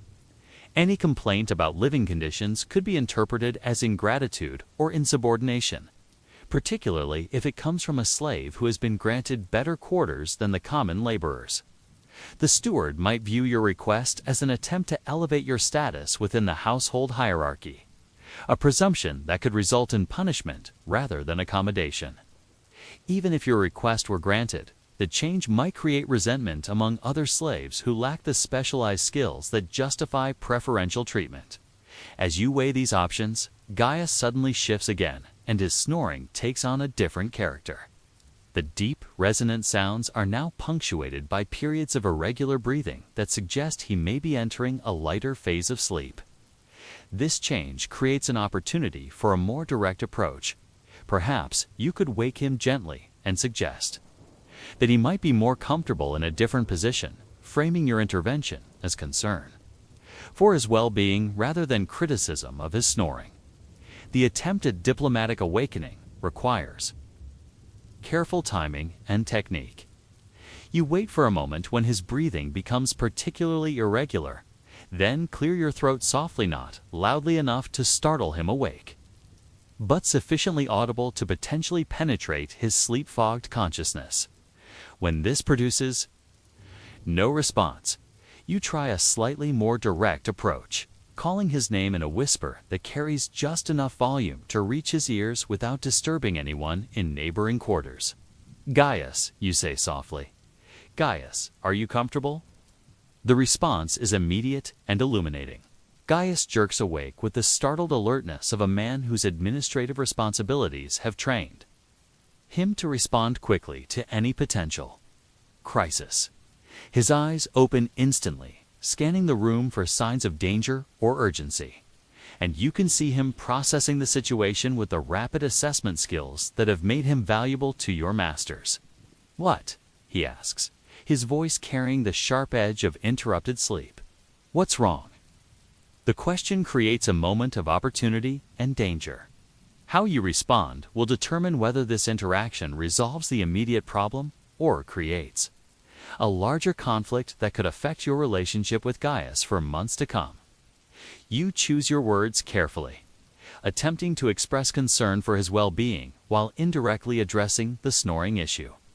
"You seem to be having difficulty breathing," you say, your tone carefully neutral and concerned. "I taught you. Might be more comfortable in a different position." Gaius considers this explanation with a deliberate attention. He brings to all matters that might affect his health and effectiveness. As Villicus, he cannot afford to be incapacitated by illness or injury, and he has learned to take seriously any suggestion that his physical condition might be compromised. The possibility that his breathing difficulties could affect his ability to perform his duties gives your intervention a practical justification that transcends personal comfort. "I was snoring," he asks, his question carrying a note of genuine concern rather than defensive irritation. The admission creates an opening for honest discussion that might lead to a practical solution. You nod, choosing to present the information as a medical observation rather than a personal complaint. Quite loudly, you confirm, "Seem like you might be having some obstruction in your breathing passages." This medical framing proves effective. Gaius sits up on his mattress, running his hands through his hair as he considers the implications of this information. As a literate slave with administrative responsibilities, he has some knowledge of medical conditions that might affect his ability to work, and he understands that breathing difficulties during sleep could indicate problems that might worsen over time. "Has this been happening regularly?" he asks, his tone now professional rather than defensive. "Most nights, you reply carefully. I've been concerned about your health, but I didn't want to disturb your rest unless it seemed serious." The conversation that follows represents a successful navigation of the complex social dynamics that govern interactions between slaves of different ranks.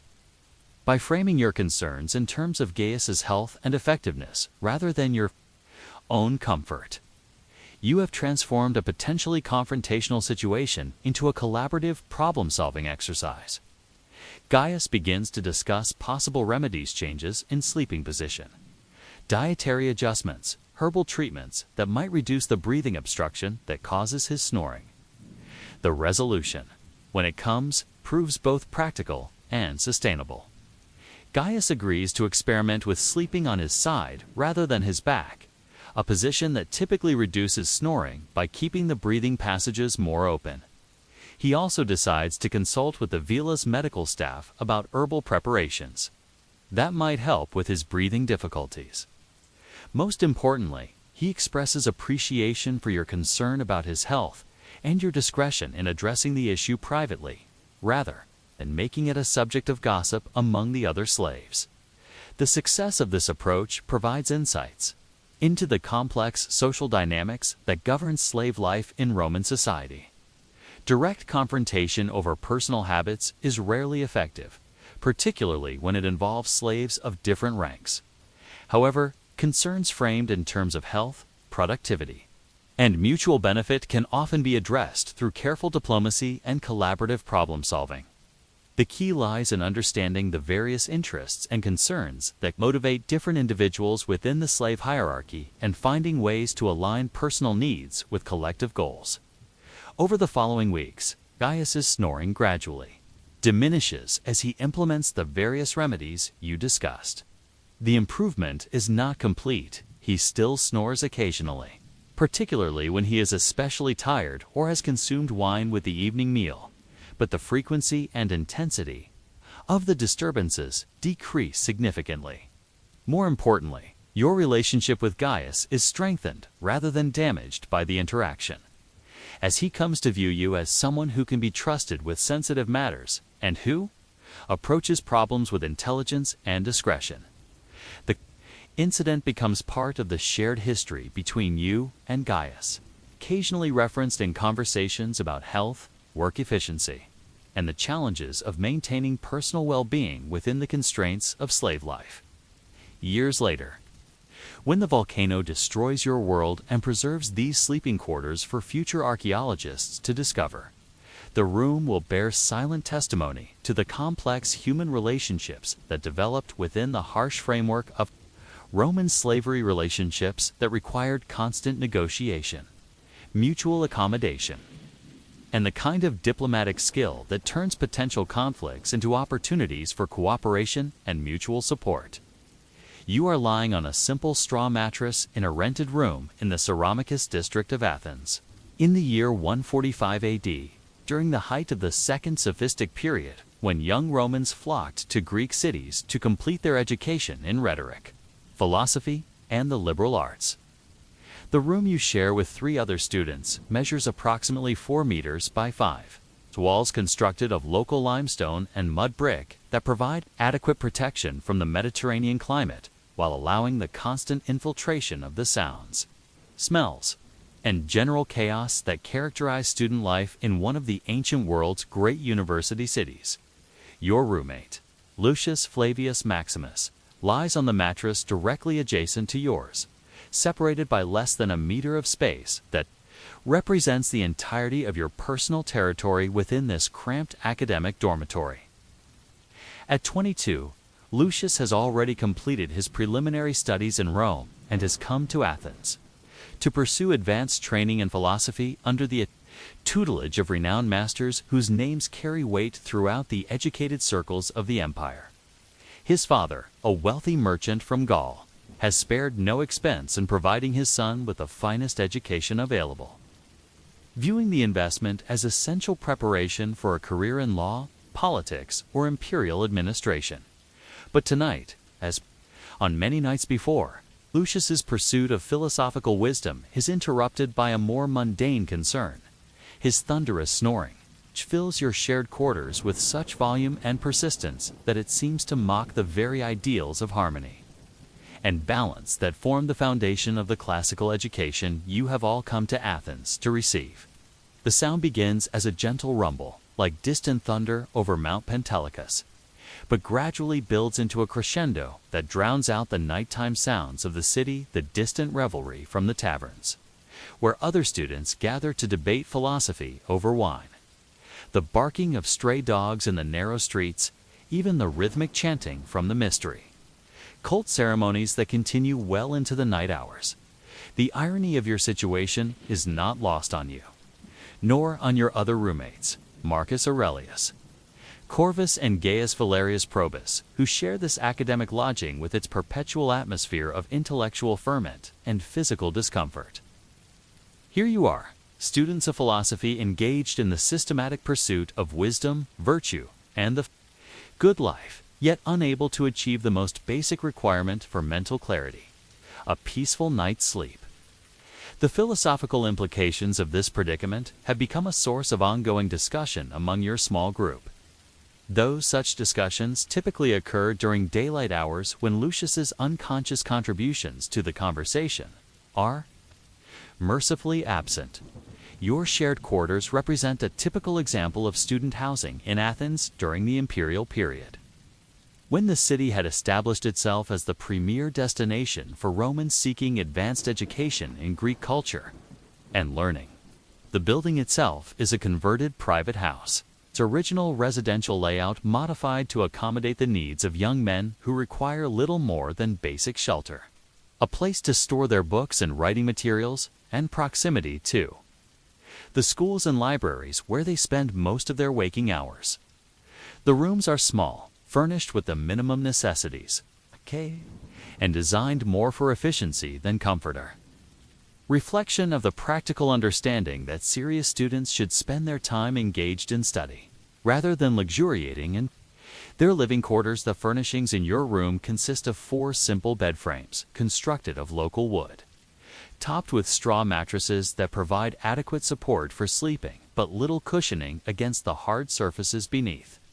Each student has a wooden chest for storing personal possessions, a small table for writing and study, and a stool that serves multiple functions depending on the immediate needs of academic life. The walls are lined with shelves where you keep your scrolls, wax tablets, and the various texts required for your studies, works of Homer, Plato, Aristotle, and the other masters whose ideas form the foundation of classical education. The lighting in your quarters comes from oil lamps, expensive enough that they are used sparingly and primarily for essential activities such as reading or writing. During the long winter evenings, this limitation creates an atmosphere of enforced intimacy where 4 young men must learn to coexist in close quarters with minimal privacy and constant awareness of each other's habits, moods, and personal quirks. The lack of adequate illumination also means that nighttime activities are largely restricted to sleep, making Lucius's snoring an even more prominent feature of your shared domestic experience. The acoustic properties of your room amplify every sound, creating an environment where privacy is virtually impossible and where the nocturnal habits of one student become a matter of concern for all. The stone walls and wooden beams reflect and concentrate sound waves, transforming Lucius's breathing into a performance that seems to fill every corner of your living space. When he snores, the sound reverberates through the room with such intensity that it becomes impossible to ignore, dominating the auditory landscape and making restful sleep impossible for his roommates. Lucius himself represents a typical example of the young Roman aristocrats who flocked to Athens during this period.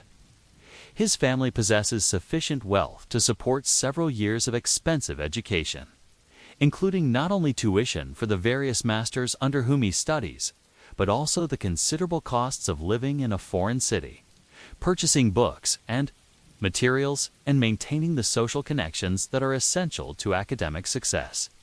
His clothing, while practical for student life, is of superior quality, and his personal possessions include luxuries such as a bronze mirror, fine writing instruments, and a collection of books that represents a substantial financial investment. The social dynamics of student life in Athens create their own unique challenges and opportunities. Unlike the rigid hierarchies that characterize Roman military or slave society, the academic community operates according to more fluid principles based on intellectual ability, family connections, and personal relationships with influential teachers. Students from wealthy families like Lucius enjoy certain advantages: better living quarters, access to private tutors, and the financial freedom to pursue their studies without the pressure of immediate economic necessity. However, academic success ultimately depends on individual merit. Creating an environment where intellectual competition and personal relationships intersect in complex ways. Your own background places you in a somewhat different position within this academic hierarchy. Your father is a prosperous but not wealthy citizen of a provincial Roman city, able to afford your education but requiring you to live more modestly than students like Lucius, whose families possess greater resources. This difference in economic circumstances creates subtle tensions in your daily interactions, as you must balance the desire for academic success with the practical limitations imposed by your more modest means. The philosophical curriculum that has brought you to Athens emphasizes the study of ethics, logic, and natural philosophy, with particular attention to the works of Plato and Aristotle. Your days are spent attending lectures, participating in discussions, and engaging in the kind of intellectual exercises that are designed to develop your capacity for rational thought and moral reasoning.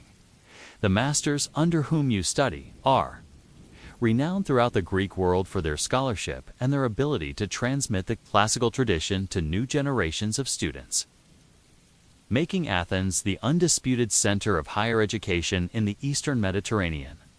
But the practical realities of student life often conflict with the lofty ideals of philosophical education.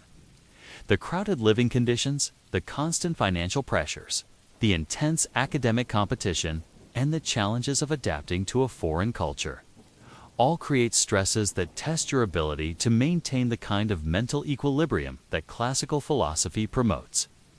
Lucius's snoring represents just one of many mundane irritations that interfere with the pursuit of wisdom.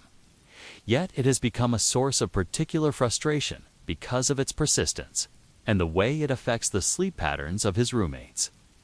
The question of how to address Lucius's nocturnal disturbances has become a topic of considerable discussion among your small group, though the conversations tend to focus more on the philosophical implications of the situation than on practical solutions. Marcus Aurelius Corvus, who is studying Stoic philosophy, argues that the proper response is to accept the disturbance as one of the many external circumstances that are beyond our control, focusing instead on maintaining inner tranquility regardless of external conditions. Gaius Valerius Probus, whose interests lie more in the direction of Epicurean philosophy, suggests that the pursuit of pleasure and the avoidance of pain justify taking practical steps to address the problem, even if such steps might create temporary social friction.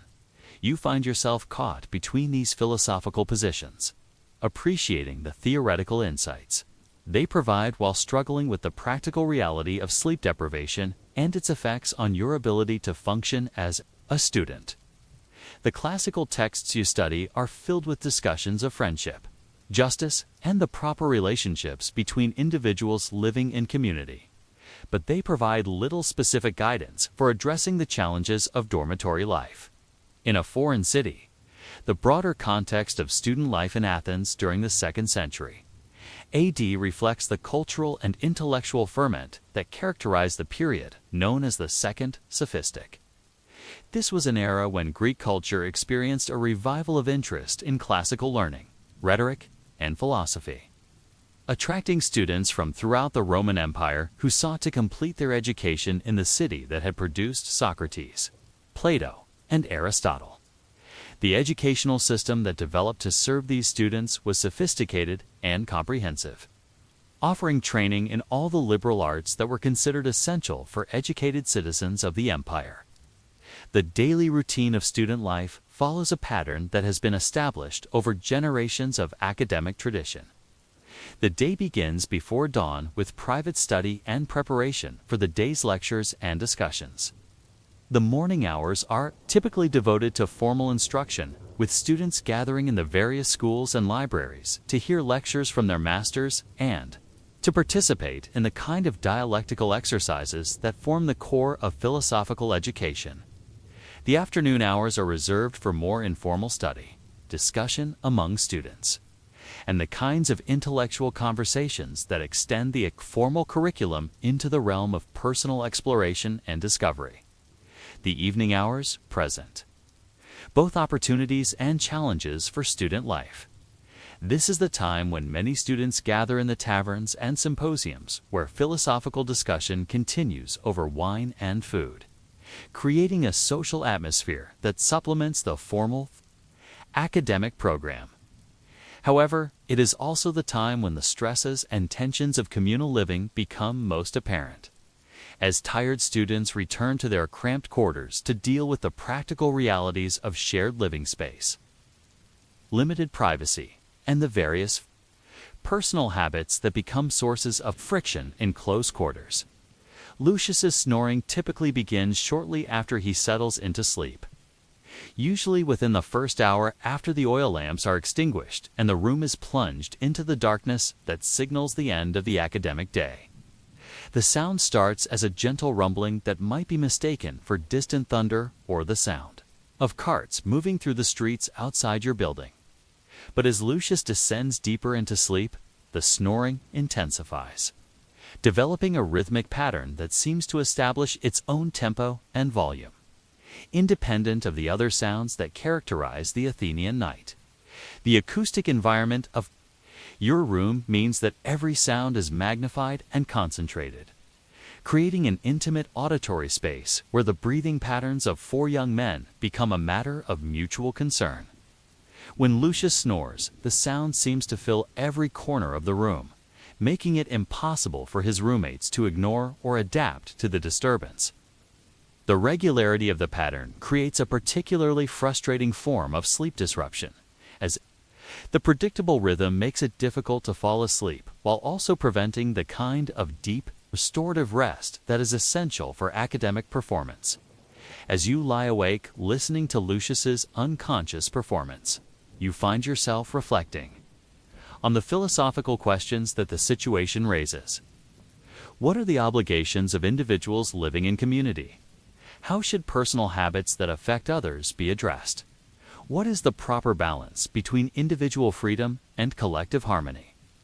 These are precisely the kinds of questions that occupy much of your formal study, yet their practical application to the mundane realities of dormitory life proves more challenging than their theoretical exploration in the classroom. The question of what happens when you snore in a Roman student dormitory thus becomes more than a simple matter of personal comfort. It becomes a test case for the practical application of philosophical principles to the everyday challenges of communal living. Tonight, as on many nights before, you will lie awake pondering these questions while Lucius's snoring provides a constant reminder that the pursuit of wisdom must somehow accommodate the stubborn realities of human nature and physical existence. The second watch of the night brings no respite from Lucius's thunderous slumber, and you find yourself engaged in the kind of philosophical reflection that your daytime studies have trained you to pursue, even under the most trying circumstances. The Stoic texts you have been reading emphasize the importance of maintaining rational equanimity in the face of external disturbances. But the practical application of these principles proves more challenging when the disturbance is rhythmic, persistent, and occurring in a space barely large enough to accommodate 4 young men and their academic materials. Marcus Aurelius, Corvus, whose bunk lies against the far wall, has begun to shift restlessly, a sign that his own attempts to achieve Stoic tranquility are being tested by the acoustic realities of shared living space. You can hear him muttering, under his breath, though whether he is cursing Lucius's breathing patterns or reciting philosophical maxims designed to maintain inner peace remains unclear in the darkness. The irony of students of philosophy struggling to apply their theoretical knowledge to such a mundane, practical problem is not lost on any of you, though it will likely become a source of rueful humor during tomorrow's inevitable post-mortem. Discussion of tonight's sleep deprivation. Gaius Valerius Probus, whose interests in Epicurean philosophy have made him more pragmatic about the pursuit of pleasure and the avoidance of pain, has taken a more direct approach to the problem. You can hear him experimenting with various makeshift solutions, stuffing cloth in his ears, rearranging his bedding to create some kind of acoustic barrier, even attempting to time his own breathing to synchronize with Lucius's rhythm in hopes of achieving a form of unconscious harmony. These efforts, while admirable in their creativity, prove largely ineffective against the sheer volume and persistence of Lucius's nocturnal performance. The philosophical implications of your shared predicament have become a topic of considerable discussion during your group's evening conversations. Though such discussions typically occur when Lucius is awake and able to participate in the theoretical exploration of problems that he unconsciously creates, the situation provides a perfect case study for examining the tension between individual freedom and collective responsibility, the nature of friendship and its obligations, and the practical challenges of applying philosophical principles to the messier realities of human existence. From a Stoic perspective, the proper response to Lucius's snoring would be to recognize it as one of the many external circumstances that lie beyond your direct control, focusing instead on maintaining your own inner tranquility and rational response to the situation. The Stoic emphasis on accepting what cannot be changed while working to change what lies within your power suggests that the solution lies not in attempting to modify Lucius's unconscious behavior, but in developing your own capacity to remain unaffected by external disturbances.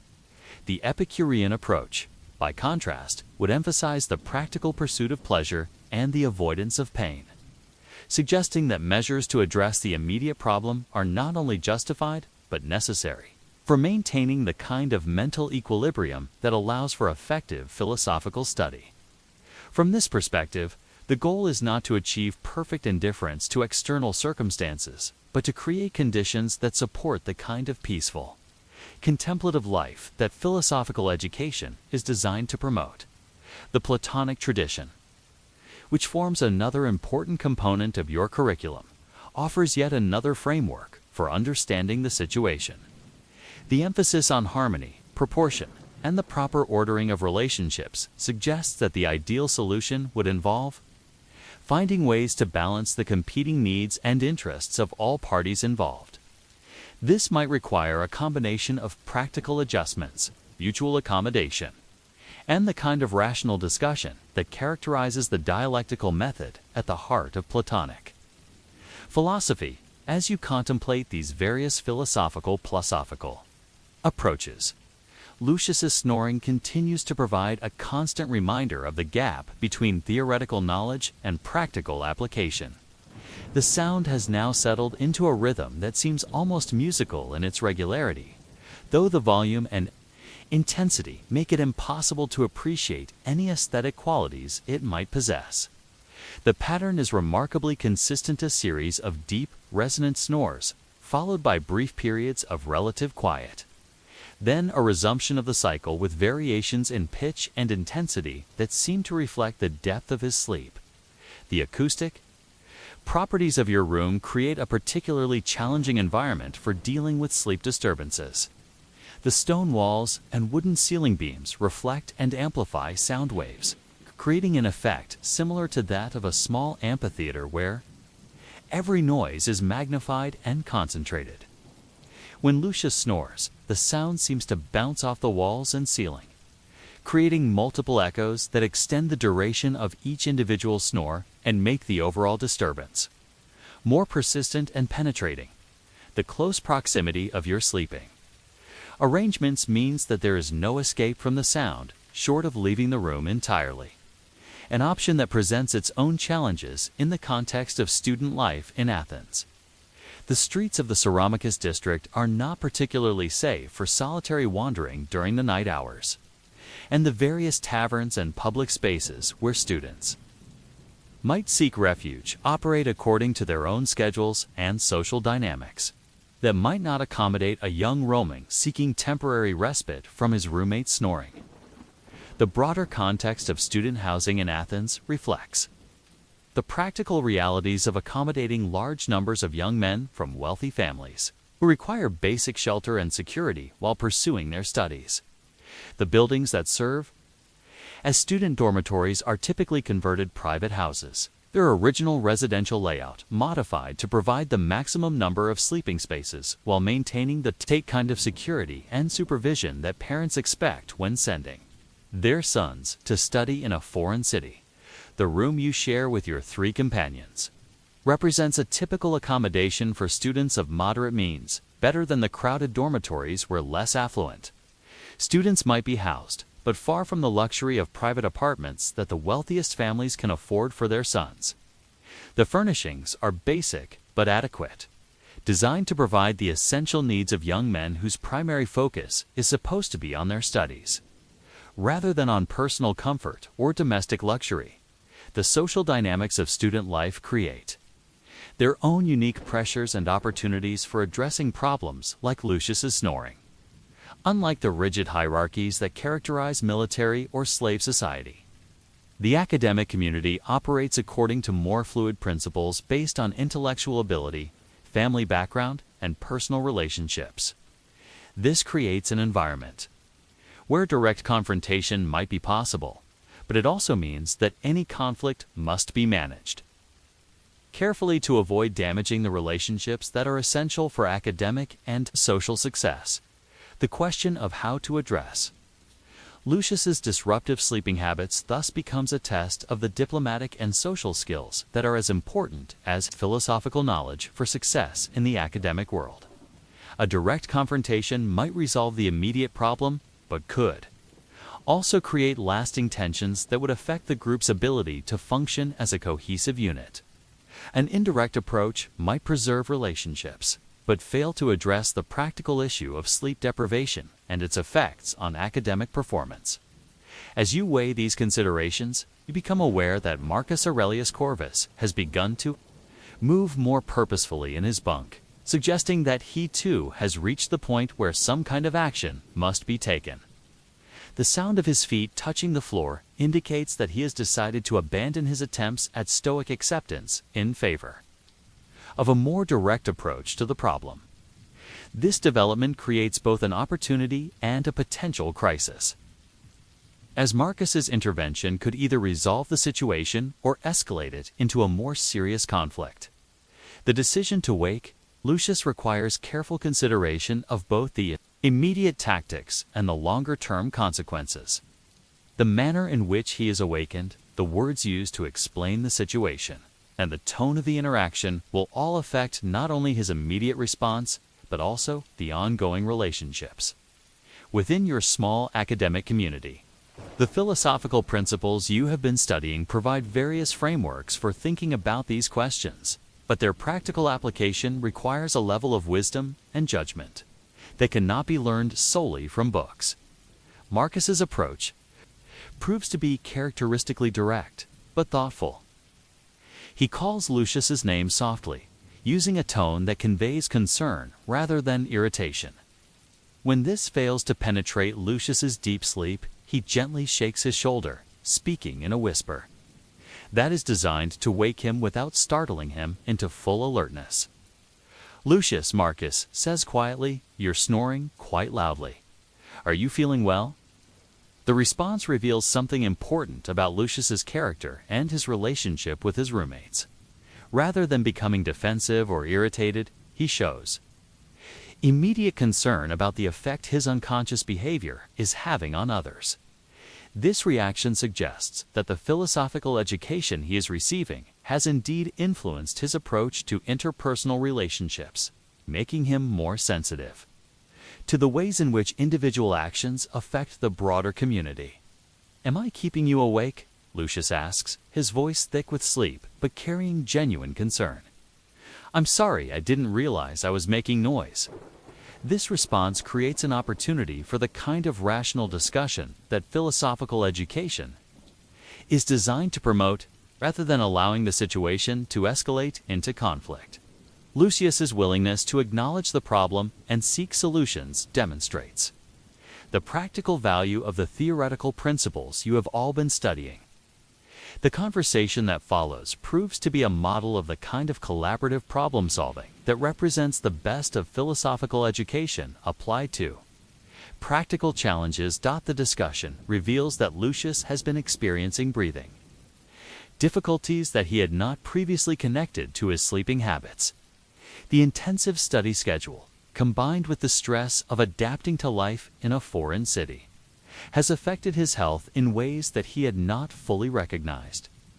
This information transforms the situation from a simple matter of personal courtesy into a more complex problem that requires both practical solutions and mutual support from his roommates. The philosophical framework that governs your shared academic life provides a structure for addressing both the immediate problem and its broader implications. The Stoic emphasis on mutual aid and the common good suggests that helping Lucius address his breathing difficulties is not just a matter of self-interest, but a moral obligation. The Epicurean focus on creating conditions that support human flourishing indicates that finding practical solutions to sleep disturbances benefits everyone involved. The Platonic ideal of harmony and proper relationships points toward collaborative approaches that balance individual needs with collective welfare. As the night progresses and your group works together to find immediate solutions, adjusting sleeping positions, opening windows to improve air circulation, and planning to consult with local physicians about remedies for breathing difficulties, you realize that Lucius's snoring has provided an unexpected opportunity for applying philosophical principles to practical challenges. The experience demonstrates that the pursuit of wisdom is not just an abstract intellectual exercise, but a practical endeavor that affects every aspect of daily life, including the most mundane matters of dormitory management and roommate relationships. The resolution of the immediate crisis surrounding Lucius's snoring has evolved into a broader exploration of the philosophical principles that govern communal living, friendship, and the practical application of theoretical knowledge to everyday challenges.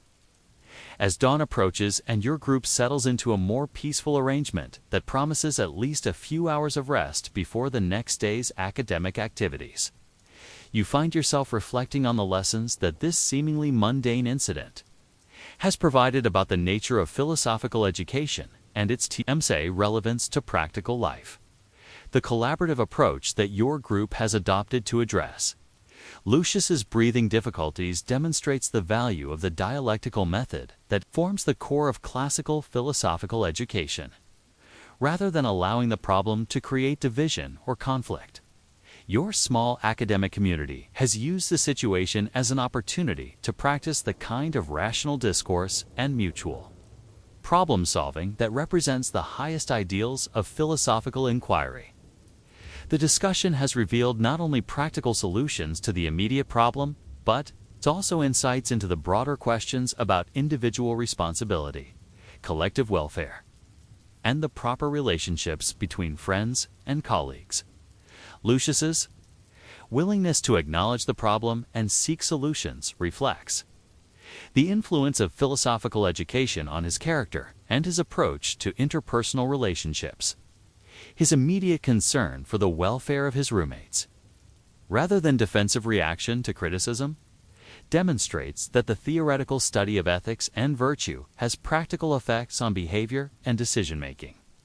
This response validates the classical assumption that philosophical education is not merely an intellectual exercise, but a transformative process that affects the whole person and their relationships with others.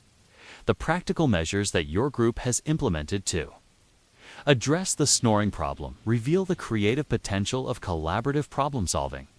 when it is guided by philosophical principles. The decision to rearrange sleeping positions to improve air circulation reflects an understanding of the physical causes of the problem. The agreement to consult with local physicians about remedies for breathing difficulties demonstrates a commitment to addressing root causes rather than merely managing symptoms. The establishment of protocols for waking someone who is disturbing others shows consideration for both individual dignity and collective welfare. Marcus Aurelius Corvus's approach to the situation exemplifies the practical application of Stoic principles to everyday challenges. His initial attempts to maintain inner tranquility in the face of external disturbance reflect the Stoic emphasis on controlling one's response to circumstances that cannot be directly changed. However, his eventual decision to address the problem directly demonstrates the Stoic commitment to rational action and mutual aid when such action can benefit the common good. The balance he achieved between acceptance and intervention provides a model for applying philosophical principles to practical situations without becoming rigid or dogmatic. Gaius. Valerius Probus's experimentation with various practical solutions reflects the Epicurean approach to creating conditions that support human flourishing. His willingness to try different strategies for managing the immediate problem, combined with his focus on finding approaches that would benefit everyone involved, demonstrates the practical wisdom that comes from understanding pleasure and pain, not as crude hedonistic goals, but as indicators of what supports or hinders human well-being. His contributions to the group's problem-solving process show how Epicurean philosophy can provide valuable insights for addressing practical challenges. Your own role in facilitating the discussion and helping to develop collaborative solutions reflects the influence of Platonic ideals about harmony, proportion, and the proper ordering of relationships. The emphasis on finding approaches that balance competing needs and interests, rather than simply imposing solutions that favor one party over others, demonstrates the practical relevance of Platonic political philosophy to the challenges of small group dynamics. The process of working through the problem together has strengthened, rather than weakened, the relationships within your academic community. The broader implications of this incident extend beyond the immediate question of dormitory management to fundamental issues about the nature of philosophical education and its goals. The traditional assumption that philosophical study is primarily concerned with abstract theoretical questions is challenged by experiences like this one, which demonstrate that philosophical principles have immediate practical relevance for addressing everyday challenges. The ability to apply theoretical knowledge to practical situations proves to be as important as the ability to understand and articulate philosophical concepts in formal academic settings. The social dynamics of student life in Athens during the Second Sophistic period created unique opportunities for this kind of practical philosophical education. The concentration of young men from throughout the empire in a relatively small academic community, combined with the intensive study of classical texts and ideas, produced an environment where theoretical knowledge could be immediately tested against practical experience. The challenges of communal living, cultural adaptation, and academic competition provided constant opportunities for applying philosophical principles to real-world problems. The resolution of your group's sleeping arrangement problems also reflects broader trends in Roman education and culture during this period. The emphasis on practical wisdom, the integration of Greek philosophical traditions with Roman pragmatism, and the focus on developing character as well as intellectual ability all contributed to an educational approach that valued the application of knowledge as much as its acquisition. Students like yourselves were expected to demonstrate not only mastery of classical texts, but also the ability to use philosophical principles to address the challenges of adult life and civic responsibility. The long-term effects of this incident on your group's relationships and academic performance proved to be entirely positive. The collaborative approach to problem solving strengthens the bonds of friendship and mutual respect that are essential for effective study and intellectual growth. The experience of successfully addressing a practical challenge together increases confidence in your ability to apply philosophical principles to other areas of life. The demonstration that theoretical knowledge has practical relevance enhances motivation for continued study and deeper engagement with classical texts. Lucius's snoring, while not entirely eliminated, is significantly reduced through the various remedies and adjustments that your group has implemented. More importantly, the establishment of protocols for addressing similar problems in the future creates a framework for maintaining harmonious relationships. Despite the inevitable challenges of communal living, the experience becomes part of your shared academic history, occasionally referenced in later discussions about the practical applications of philosophical principles or the challenges of translating theoretical knowledge into effective action. The incident also provides material for the kind of intellectual conversations that supplement formal academic instruction. The philosophical implications of communal living, the ethics of friendship, and the proper balance between individual freedom and collective responsibility become topics for ongoing discussion and exploration. These conversations, conducted in the informal settings of shared meals, evening walks through the city, or quiet moments of reflection, complement the formal curriculum and contribute to the kind of comprehensive education that classical philosophy is designed to provide.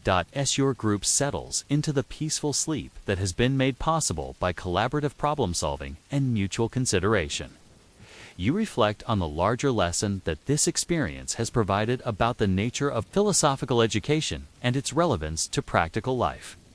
The pursuit of wisdom is not merely an abstract intellectual exercise, but a practical endeavor that affects every aspect of human existence. From the most mundane matters of daily life to the most profound questions about meaning, purpose, and value, the question of what happens when you snore in a Roman student dormitory has been answered not through the application of rules or the exercise of authority, but through the kind of rational discourse and collaborative problem solving that represents the highest ideals of philosophical education. The experience demonstrates that classical philosophy, properly understood and applied, provides not only theoretical insights, but practical wisdom for addressing the challenges of human existence in all its complexity and messines. Years later, when you have completed your studies and returned to your respective homes throughout the empire, you will remember this incident as an example of philosophy's practical relevance and the value of the friendships formed during your time in Athens. The lessons learned from addressing Lucius's snoring will inform your approach to countless other challenges, from family relationships to civic responsibilities to professional obligations. The experience will serve as a reminder that the pursuit of wisdom is not a solitary endeavor, but a collaborative enterprise that benefits from the contributions of friends and colleagues who share a commitment to rational discourse and mutual support. The boring details of dormitory life, the mundane challenges of shared living space, and the simple human need for peaceful sleep will have provided an unexpected but valuable lesson in the practical application of philosophical principles to the eternal challenges of human existence. In the end, the question of what happens when you snore in a Roman student dormitory is answered not by rules or regulations, but by the patient, thoughtful application of wisdom, friendship, and the collaborative pursuit of solutions that serve the common good.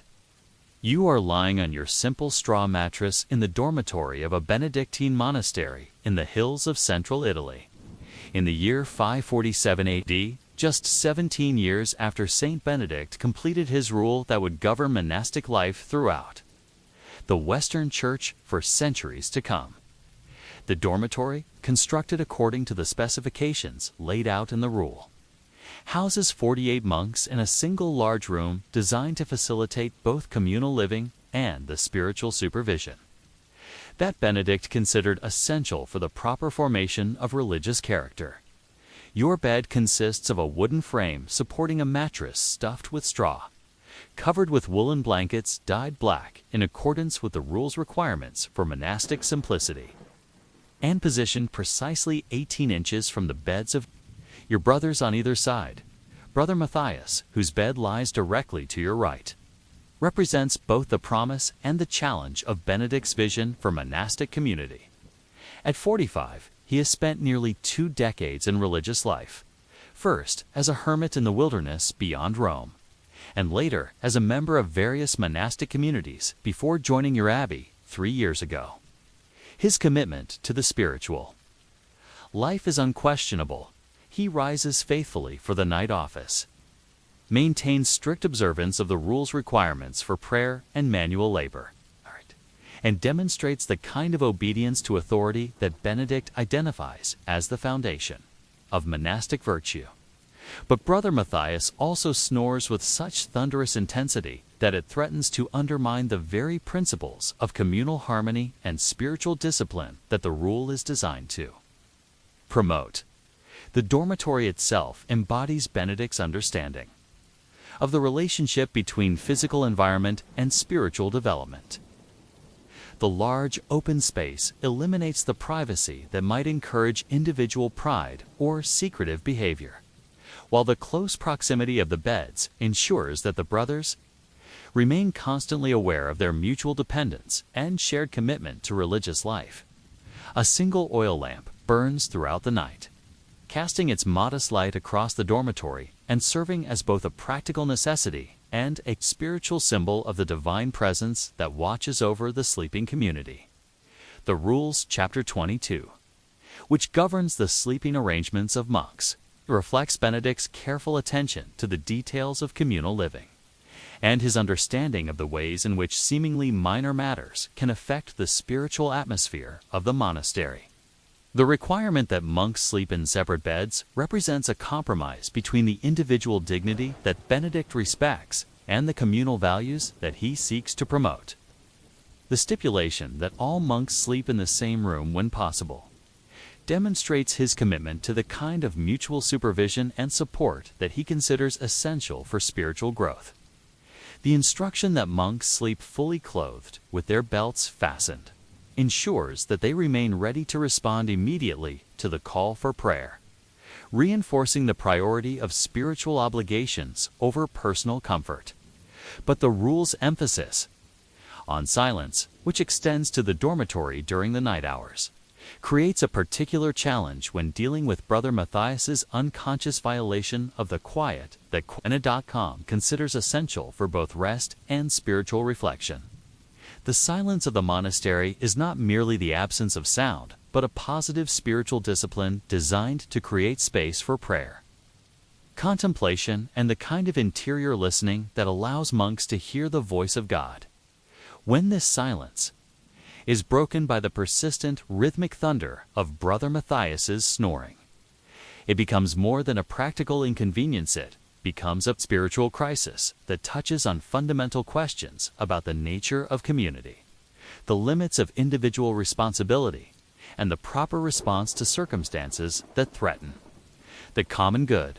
The snoring begins shortly after Compline, the final prayer service of the day. When the monastery settles into the great silence that extends from evening until the morning prayer of lauds, Brother Matthias typically falls asleep quickly, his exhaustion from the day's combination of prayer, manual labor, and spiritual reading creating the kind of deep unconsciousness that seems impervious to external disturbance. The first sounds are deceptively modest, gentle breathing that might be mistaken for the normal respiratory sounds of a sleeping community. But as Brother Matthias descends deeper into slumber, the gentle breathing transforms into something more substantial, more disruptive, more challenging to the spiritual discipline that governs every aspect of monastic life. The sound follows, a pattern that you have come to know with the unwilling intimacy of a prisoner studying his jailer's routines. It begins with a series of soft snorts, almost apologetic in their modesty, as if Brother Matthias's unconscious mind were attempting to maintain the silence that his waking self observes so faithfully. But gradually, inevitably, the sound builds. in volume and intensity, developing into the kind of rhythmic, penetrating noise that seems to fill every corner of the dormitory and make peaceful sleep impossible for the brothers whose beds surround his. The acoustic properties of the dormitory amplify the problem in ways that Benedict could not have anticipated when he designed the rules requirements for communal sleeping. The high vaulted ceiling and stone walls create an environment that reflects and concentrates sound waves, transforming Brother Matthias's breathing into a performance that seems to echo throughout the entire space. When he snores, the sound bounces off the walls and ceiling, creating multiple echoes that extend the duration of each individual snore and make the overall disturbance more persistent and penetrating than it would be in a smaller, more intimate space. The spiritual implications of this situation extend far beyond the simple matter of sleep disruption. The monastery operates according to a carefully structured schedule of prayer, work, and rest that Benedict designed to create the optimal conditions for spiritual growth and community life. The night hours, in particular, are considered essential for the kind of deep, restorative sleep that allows monks to participate fully in the demanding routine of monastic observance. When Brother Matthias's snoring interferes with this rest, it affects not only the immediate comfort of his neighbors, but also their ability to maintain the spiritual alertness that Benedict considers essential for authentic religious life. The brothers who sleep nearest to Brother Matthias have developed various strategies for coping with his nocturnal disturbances, though none of these approaches fully address the fundamental challenge to communal harmony that his snoring represents. Brother Augustine, whose bed lies to the left of Brother Matthias, has learned to time his own sleep cycle to take advantage of the brief periods of quiet that occur when Brother Matthias shifts position or enters lighter phases of sleep. This strategy requires a level of vigilance that transforms sleep from a period of rest into a tactical exercise, hardly the kind of peaceful repose that Benedict envisioned as essential for spiritual renewal.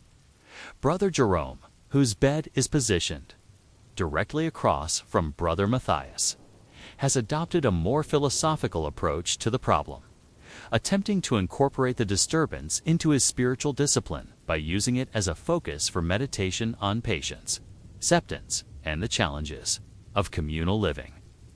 This approach reflects the kind of creative adaptation that monastic life often requires, but it also raises questions about whether such accommodation serves the common good or merely enables behavior that undermines the spiritual atmosphere of the community. The younger brothers who sleep in the vicinity of Brother Matthias face particular challenges in dealing with his snoring, as their relative inexperience in monastic life makes it difficult for them to develop the kind of spiritual equanimity that might allow them to accept the disturbance without resentment or frustration. Brother Thomas, recently arrived from a wealthy Roman family and still adjusting to the rigors of monastic discipline, has begun to show signs of the sleep deprivation that can affect both physical health and spiritual development. His participation in the community's prayer life has become less focused. His attention during spiritual reading has decreased, and his general demeanor suggests a kind of underlying irritation that can poison the atmosphere of communal living. The abbot, Father Benedict, named in honor of the great founder, though not the saint himself, has become aware of the situation through the subtle signs that experienced. Monastic leaders learn to recognize the slight increase in tension during community prayers, the occasional whispered conversations that suggest underlying concerns, and the general atmosphere of fatigue that seems to affect the brothers who sleep near Brother Matthias. However, the rule provides no specific guidance for addressing unconscious behavior that disrupts community life, creating a challenge for monastic authority that requires both pastoral wisdom and practical creativity. The theological implications of Brother Matthias's snoring touch on fundamental questions about the nature of sin, responsibility, and the proper relationship between individual freedom and communal obligation.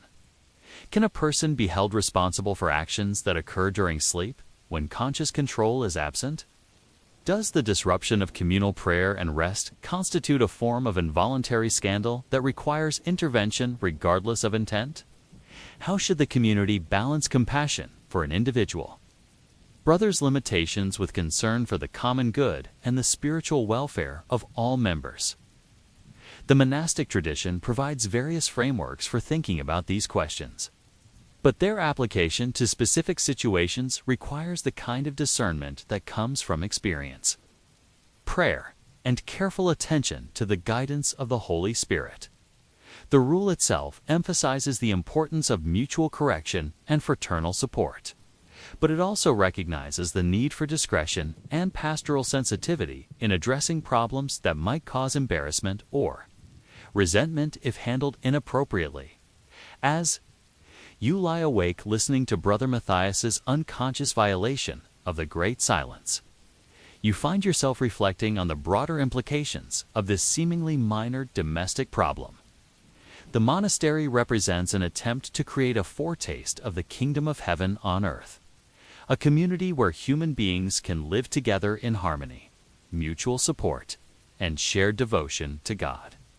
Yet the reality of human limitation, physical, psychological, and spiritual, constantly challenges this ideal, creating situations that test the community's commitment to both individual dignity and collective welfare.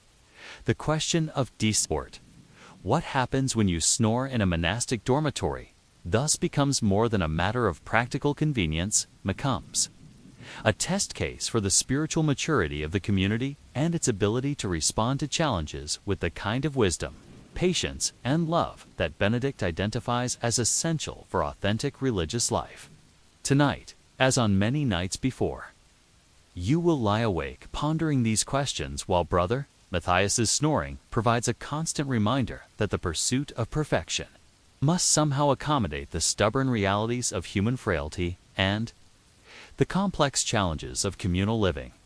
The bell tower's chime marking the third hour after Compline finds you still wakeful, your attempts at sleep continually frustrated by Brother Matthias's thunderous breathing, which has now settled into a rhythm so consistent and penetrating that it seems to have become the dominant sound in the dormitory's nocturnal symphony.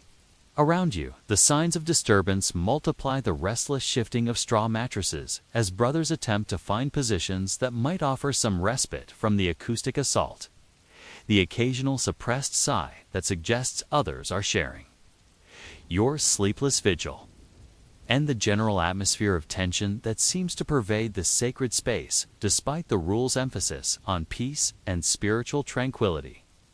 Brother Augustine, whose bed lies closest to the source of the disturbance, has begun to exhibit the kind of restless behavior that suggests his own spiritual equilibrium is being tested by the persistent disruption.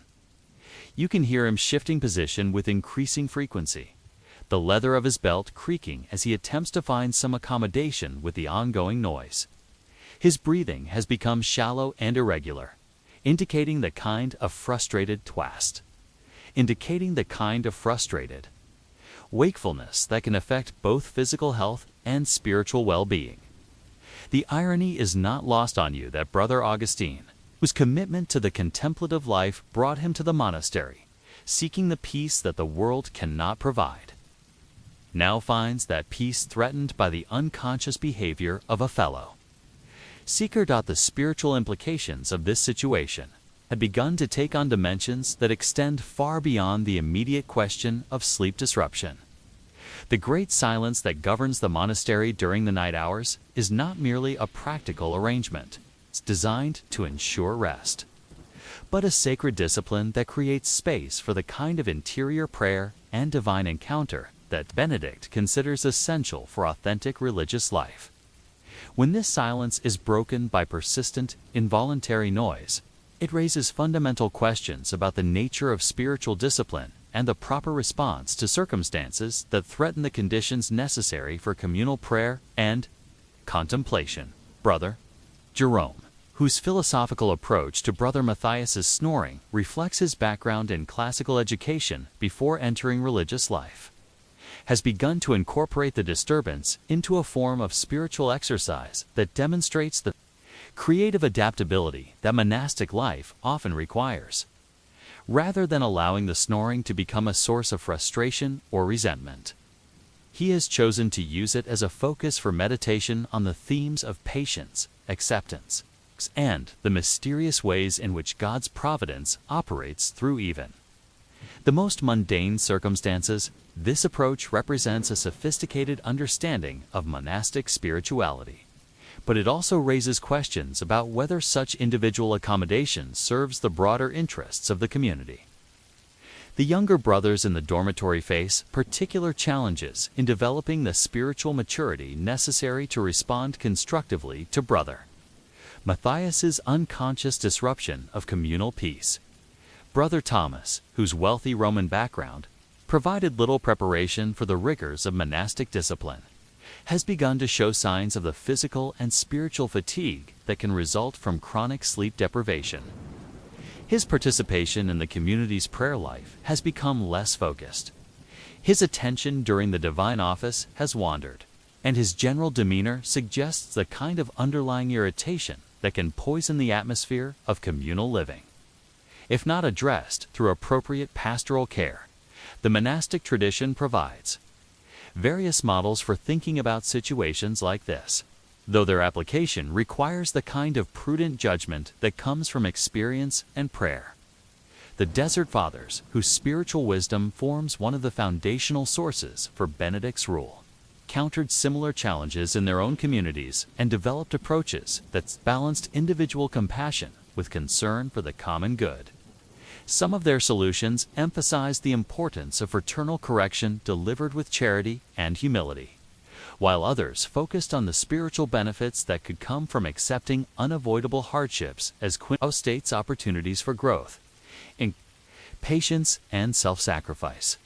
The rule itself contains provisions for addressing behavior that disrupts community life, though most of these focus on conscious actions that can be modified through correction, penance, or disciplinary measures. The situation with Brother Matthias presents a more complex challenge because his snoring occurs during sleep. When conscious control is absent and traditional approaches to behavioral modification are largely ineffective, this creates a pastoral dilemma that requires creative thinking about how to balance individual dignity with communal welfare. Father Benedict, the abbot whose responsibility includes maintaining the spiritual atmosphere of the monastery, has become increasingly aware of the situation through the subtle signs that experienced monastic leaders learn to recognize. The quality of the community's prayer life has been affected by the general fatigue. It seems to pervade the brothers who sleep near Brother Matthias.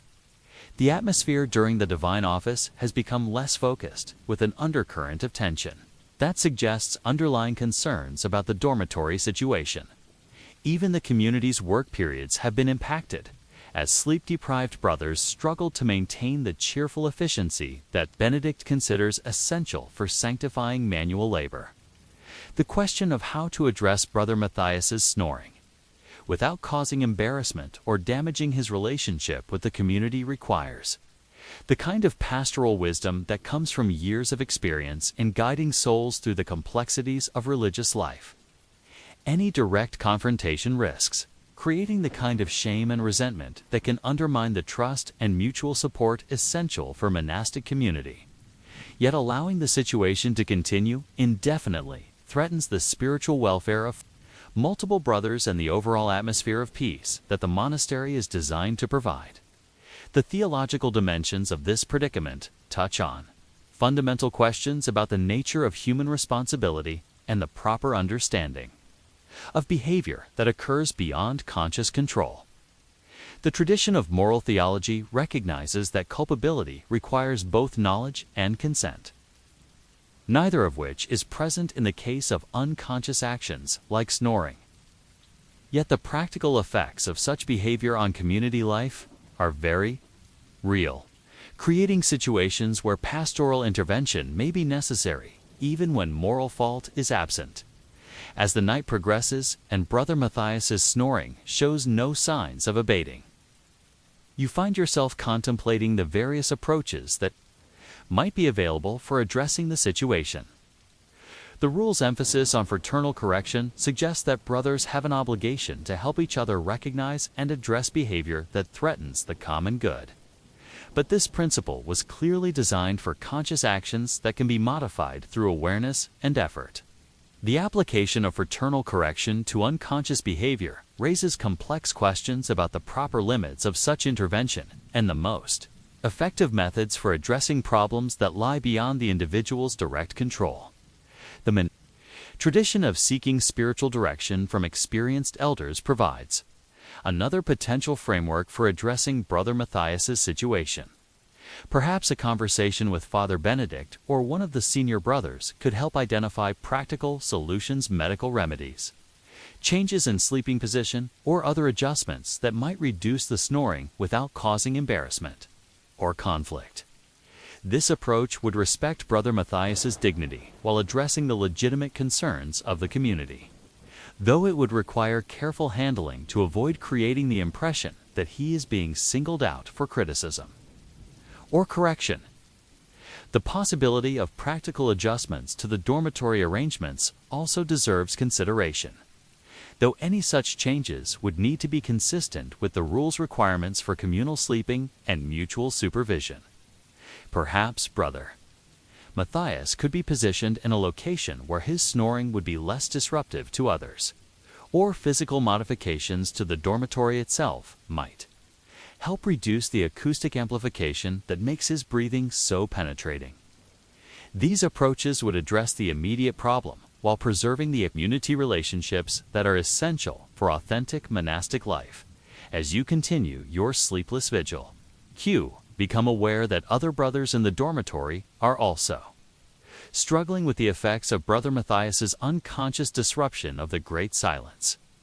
The soft sounds of shifting positions, suppressed sighs, and restless movement create a counterpoint to the rhythmic snoring that dominates the acoustic environment. This realization transforms your personal frustration into a broader concern for the spiritual welfare of the entire community and the ways in which seemingly minor problems can have far-reaching effects on the atmosphere of peace and prayer that Benedict considered essential for authentic religious life.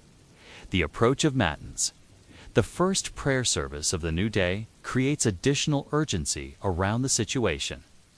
The brothers who have been deprived of sleep by Brother Matthias's snoring will be expected to participate fully in the community's prayer life, demonstrating the kind of spiritual alertness and devotion that Benedict considers essential for authentic worship. The challenge of maintaining this spiritual focus while operating under the handicap of sleep deprivation adds another layer of complexity to an already difficult situation. The sound of movement from the direction of Father Benedict's cell suggests that the abbot may be preparing for his own pre-dawn prayer and meditation, a practice that often precedes his appearance in the dormitory to wake the community for matins. This development creates both an opportunity and a potential crisis in opportunity, because these pieces might provide a natural occasion for addressing the Brother Matthias situation, but a potential crisis because it could lead to public embarrassment or disciplinary action that might damage community relationships as you lie in the darkness contemplating these various possibilities. Brother Matthias suddenly shifts position, and his snoring takes on a different character. The change is subtle but significant. The deep, resonant sounds that have dominated the night are replaced by lighter, more irregular breathing that suggests he may be entering a different phase of sleep. This development offers hope that the remaining hours before matins might provide some respite from the acoustic disturbance. But it also serves as a reminder of the unpredictable nature of the problem and the challenge of finding lasting solutions to unconscious behavior. The question of what happens when you snore in a monastic dormitory has evolved from a simple matter of personal comfort into a complex test of the community's spiritual maturity and its ability to respond to challenges with the kind of wisdom, patience, and charity that Benedict identifies as essential for authentic religious life. The resolution of this situation will require not only practical solutions, but also the spiritual discernment necessary to balance individual dignity with communal welfare. Creating approaches that serve both the immediate needs of the community and the long-term goals of monastic formation. The approach of dawn and the imminent call to matins has transformed your sleepless contemplation of Brother Matthias's snoring from a personal trial into a broader meditation on the challenges of community life and the mysterious ways in which God's providence operates through even the most mundane circumstances. As the first pale light of morning begins to filter through the high windows of the dormitory, you realize that the night's events have provided an unexpected opportunity for spiritual growth and deeper understanding of the principles that govern authentic monastic living. Father Benedict's appearance in the dormitory doorway, oil lamp in hand, signals the approaching time for the community's first prayer of the day. His weathered face, illuminated by the flickering flame, carries the serene expression of a man who has spent decades learning to find God's presence in every aspect of monastic life, including the challenges and disappointments that inevitably arise when human beings attempt to live together in perfect harmony. As he moves quietly through the dormitory, gently touching the shoulders of brothers who need awakening, his pastoral wisdom becomes evident in the careful attention he pays to each individual's spiritual and physical condition. When Father Benedict reaches Brother Matthias's bed, he pauses for a moment longer than usual, his experienced eye taking in both the deep sleep of exhaustion and the subtle signs of respiratory difficulty that have been causing the nocturnal disturbances. His approach to awakening Brother Matthias demonstrates the kind of pastoral sensitivity that comes from years of guiding souls through the complexities of religious life, gentle but firm, respectful of individual dignity while maintaining the discipline necessary for communal prayer. "Brother Matthias," the abbot says softly, his voice carrying just enough authority to penetrate the deep sleep without causing startlement or embarrassment. Time for matins. Brother Matthias awakens with the immediate alertness that comes from years of monastic discipline, his body responding to the call to prayer even before his mind has fully processed the transition from sleep to wakefulness. As he sits up on his simple bed, adjusting his habit and preparing to join the community for prayer, you notice that Father Benedict continues to observe him with a kind of careful attention that suggests the abbot has indeed been aware of the dormitory situation and is considering how best to address it. The procession to the chapel for matins provides an opportunity for you to observe the effects of the night's sleep disruption on your fellow brothers.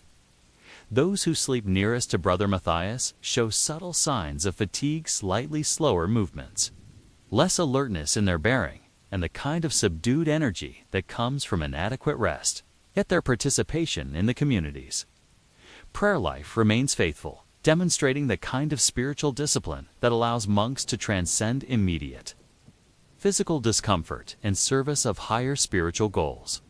The divine office itself takes on special significance in the context of the night's challenges.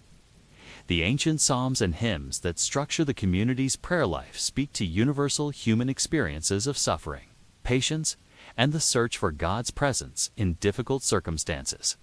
As you join your voice with those of your brothers in the familiar melodies of Gregorian chant, you find that the sleepless night has actually heightened your appreciation for the spiritual consolation that communal prayer provides in the face of life's inevitable trials. Brother Matthias's participation in matins shows no signs of awareness that his unconscious behavior has been affecting his fellow brothers. His voice joins the community's prayer with the same devotion and attention that characterizes all his spiritual exercises, and his general demeanor suggests the kind of peaceful satisfaction that comes from a night of deep, restorative sleep. This contrast between his experience and that of his sleep-deprived neighbors adds another layer of complexity to the situation, raising questions about how to address problems that affect community life when the person responsible is genuinely unaware of their impact. Following matins, the communities return to the dormitory for the brief period of rest before Lauds provides Father Benedict with an opportunity to address the situation in a manner that reflects both pastoral wisdom and practical concern for the common good. Rather than calling public attention to Brother Matthias's snoring or creating the kind of embarrassment that might damage community relationships, the abbot chooses a more subtle approach that respects individual dignity. While addressing the legitimate concerns of the affected brothers, Brother Matthias, Father Benedict says quietly, approaching him as the community settles back into their beds, "Might I have a word with you, privately?" The invitation to private conversation with the abbot is a normal part of monastic life, designed to provide opportunities for spiritual direction and pastoral care that supplement the community's formal spiritual exercises. Brother Matthias responds with the kind of respectful attention that Benedict's rule requires of all monks in their relationship with legitimate authority. Though his expression suggests curiosity about the reason for this particular conversation, the discussion that follows, conducted in the privacy of the abbot's cell, demonstrates the kind of pastoral approach that has made Benedictine monasticism successful in addressing the challenges of community life for over 15 centuries. Father Benedict begins not with criticism or correction, but with genuine concern for Brother Matthias's health and well-being. Inquiring about his sleep patterns, his breathing, and any physical difficulties he might be experiencing. "Have you been sleeping well, brother?" the abbot asks, his tone carrying the kind of paternal concern that characterizes the best of monastic leadership. "Some of your brothers have expressed concern about your breathing during the night hours." This approach transforms what could have been an embarrassing confrontation into an opportunity for pastoral care and collaborative problem-solving. By framing the conversation in terms of health and well-being, rather than criticism or complaint, Father Benedict creates space for honest discussion about practical solutions that serve both individual needs and community welfare. Brother Matthias's response reveals both his genuine concern for his fellow brothers and his complete lack of awareness about the impact of his snoring on dormitory life. "I haven't been aware of any difficulties with my breathing," he says, his voice carrying a note of concern. "Are you saying that I've been disturbing the community's rest?" The conversation that follows demonstrates the effectiveness of approaching sensitive issues with charity, humility, and practical wisdom. Father Benedict explains the situation without assigning blame or suggesting that Brother Matthias has been negligent in his responsibilities to the community. Instead, he focuses on the practical effects of the breathing difficulties and the various approaches that might help address the problem while maintaining the dormitory arrangements that the rule prescribes for community life. The solutions that emerge from this pastoral conversation reflect both the practical wisdom of experienced monastic leadership and the collaborative spirit that Benedict considers essential for authentic community life. Rather than simply moving Brother Matthias to different sleeping quarters, which might create the impression that he was being punished or isolated, Father Benedict suggests a series of practical adjustments that could help reduce the snoring, while preserving the communal arrangements that are central to monastic formation. The first approach involves consultation with the monastery's infirmarian, Brother Luke, whose knowledge of herbal remedies and basic medical care has made him the community's primary resource for addressing health issues that affect monastic life.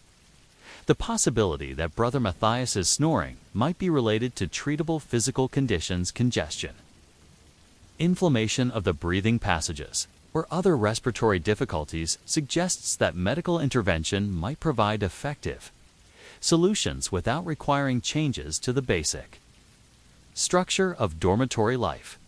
The second element of the solution involves practical adjustments to Brother Matthias's sleeping arrangements that might help reduce the acoustic impact of his breathing on his neighbors. This could include repositioning his bed to take advantage of the dormitory's architectural features, adjusting his sleeping position to improve airflow, or providing additional pillows that might help keep his breathing passages more open during sleep. The third component addresses the broader question of how the community should Respond to situations where individual limitations create challenges for communal life. Father Benedict uses this opportunity to reinforce the rule's emphasis on mutual support, fraternal charity, and the kind of patient endurance that transforms inevitable difficulties into opportunities for spiritual growth. This teaching benefits not only Brother Matthias, but also the brothers who have been affected by his snoring, helping them understand their experience as part of the larger spiritual journey that monastic life represents. The implementation of these solutions proves both effective and spiritually enriching for the entire community. Brother Luke's herbal remedies, combined with practical adjustments to sleeping position and the use of additional pillows, significantly reduce the frequency and intensity of Brother Matthias's snoring. While the problem is not entirely eliminated, the improvement is substantial enough to restore the peaceful atmosphere of the dormitory and allow the affected brothers to return to the kind of restorative sleep that Benedict considers essential for authentic spiritual life. More importantly, the way the situation is handled becomes an example of the pastoral wisdom and community spirit that characterize the best of monastic living. Rather than allowing the problem to create division or resentment, the community's response demonstrates the possibility of addressing practical challenges with charity, wisdom, and mutual support. Brother Matthias's gratitude for the understanding and help he receives strengthens his commitment to the community, while the brothers who had been affected by his snoring develop a deeper appreciation for the patience and forbearance that communal living requires. The long-term effects of this incident on the community's spiritual life proved to be entirely positive. The experience of working together to address a practical challenge reinforces the bonds of brotherhood and mutual care that are central to Benedict's vision of monastic life. The demonstration that even unconscious behavior can be addressed through charitable intervention and collaborative problem-solving provides a model for handling other difficulties that inevitably arise in community life. Most importantly, the entire experience serves as a reminder that the pursuit of spiritual perfection must be grounded in practical wisdom and genuine concern for the welfare of all members of the community. Years later, when the monastery has grown and developed into one of the great centers of learning and spiritual life in medieval Europe, the incident of Brother Matthias's snoring will be remembered as an example of the pastoral wisdom and community spirit that made such growth possible. The boring details of dormitory management, the mundane challenges of communal sleeping arrangements, and the simple human need for peaceful rest will have provided an unexpected but valuable lesson in the practical application of Christian charity to the eternal challenges of human community.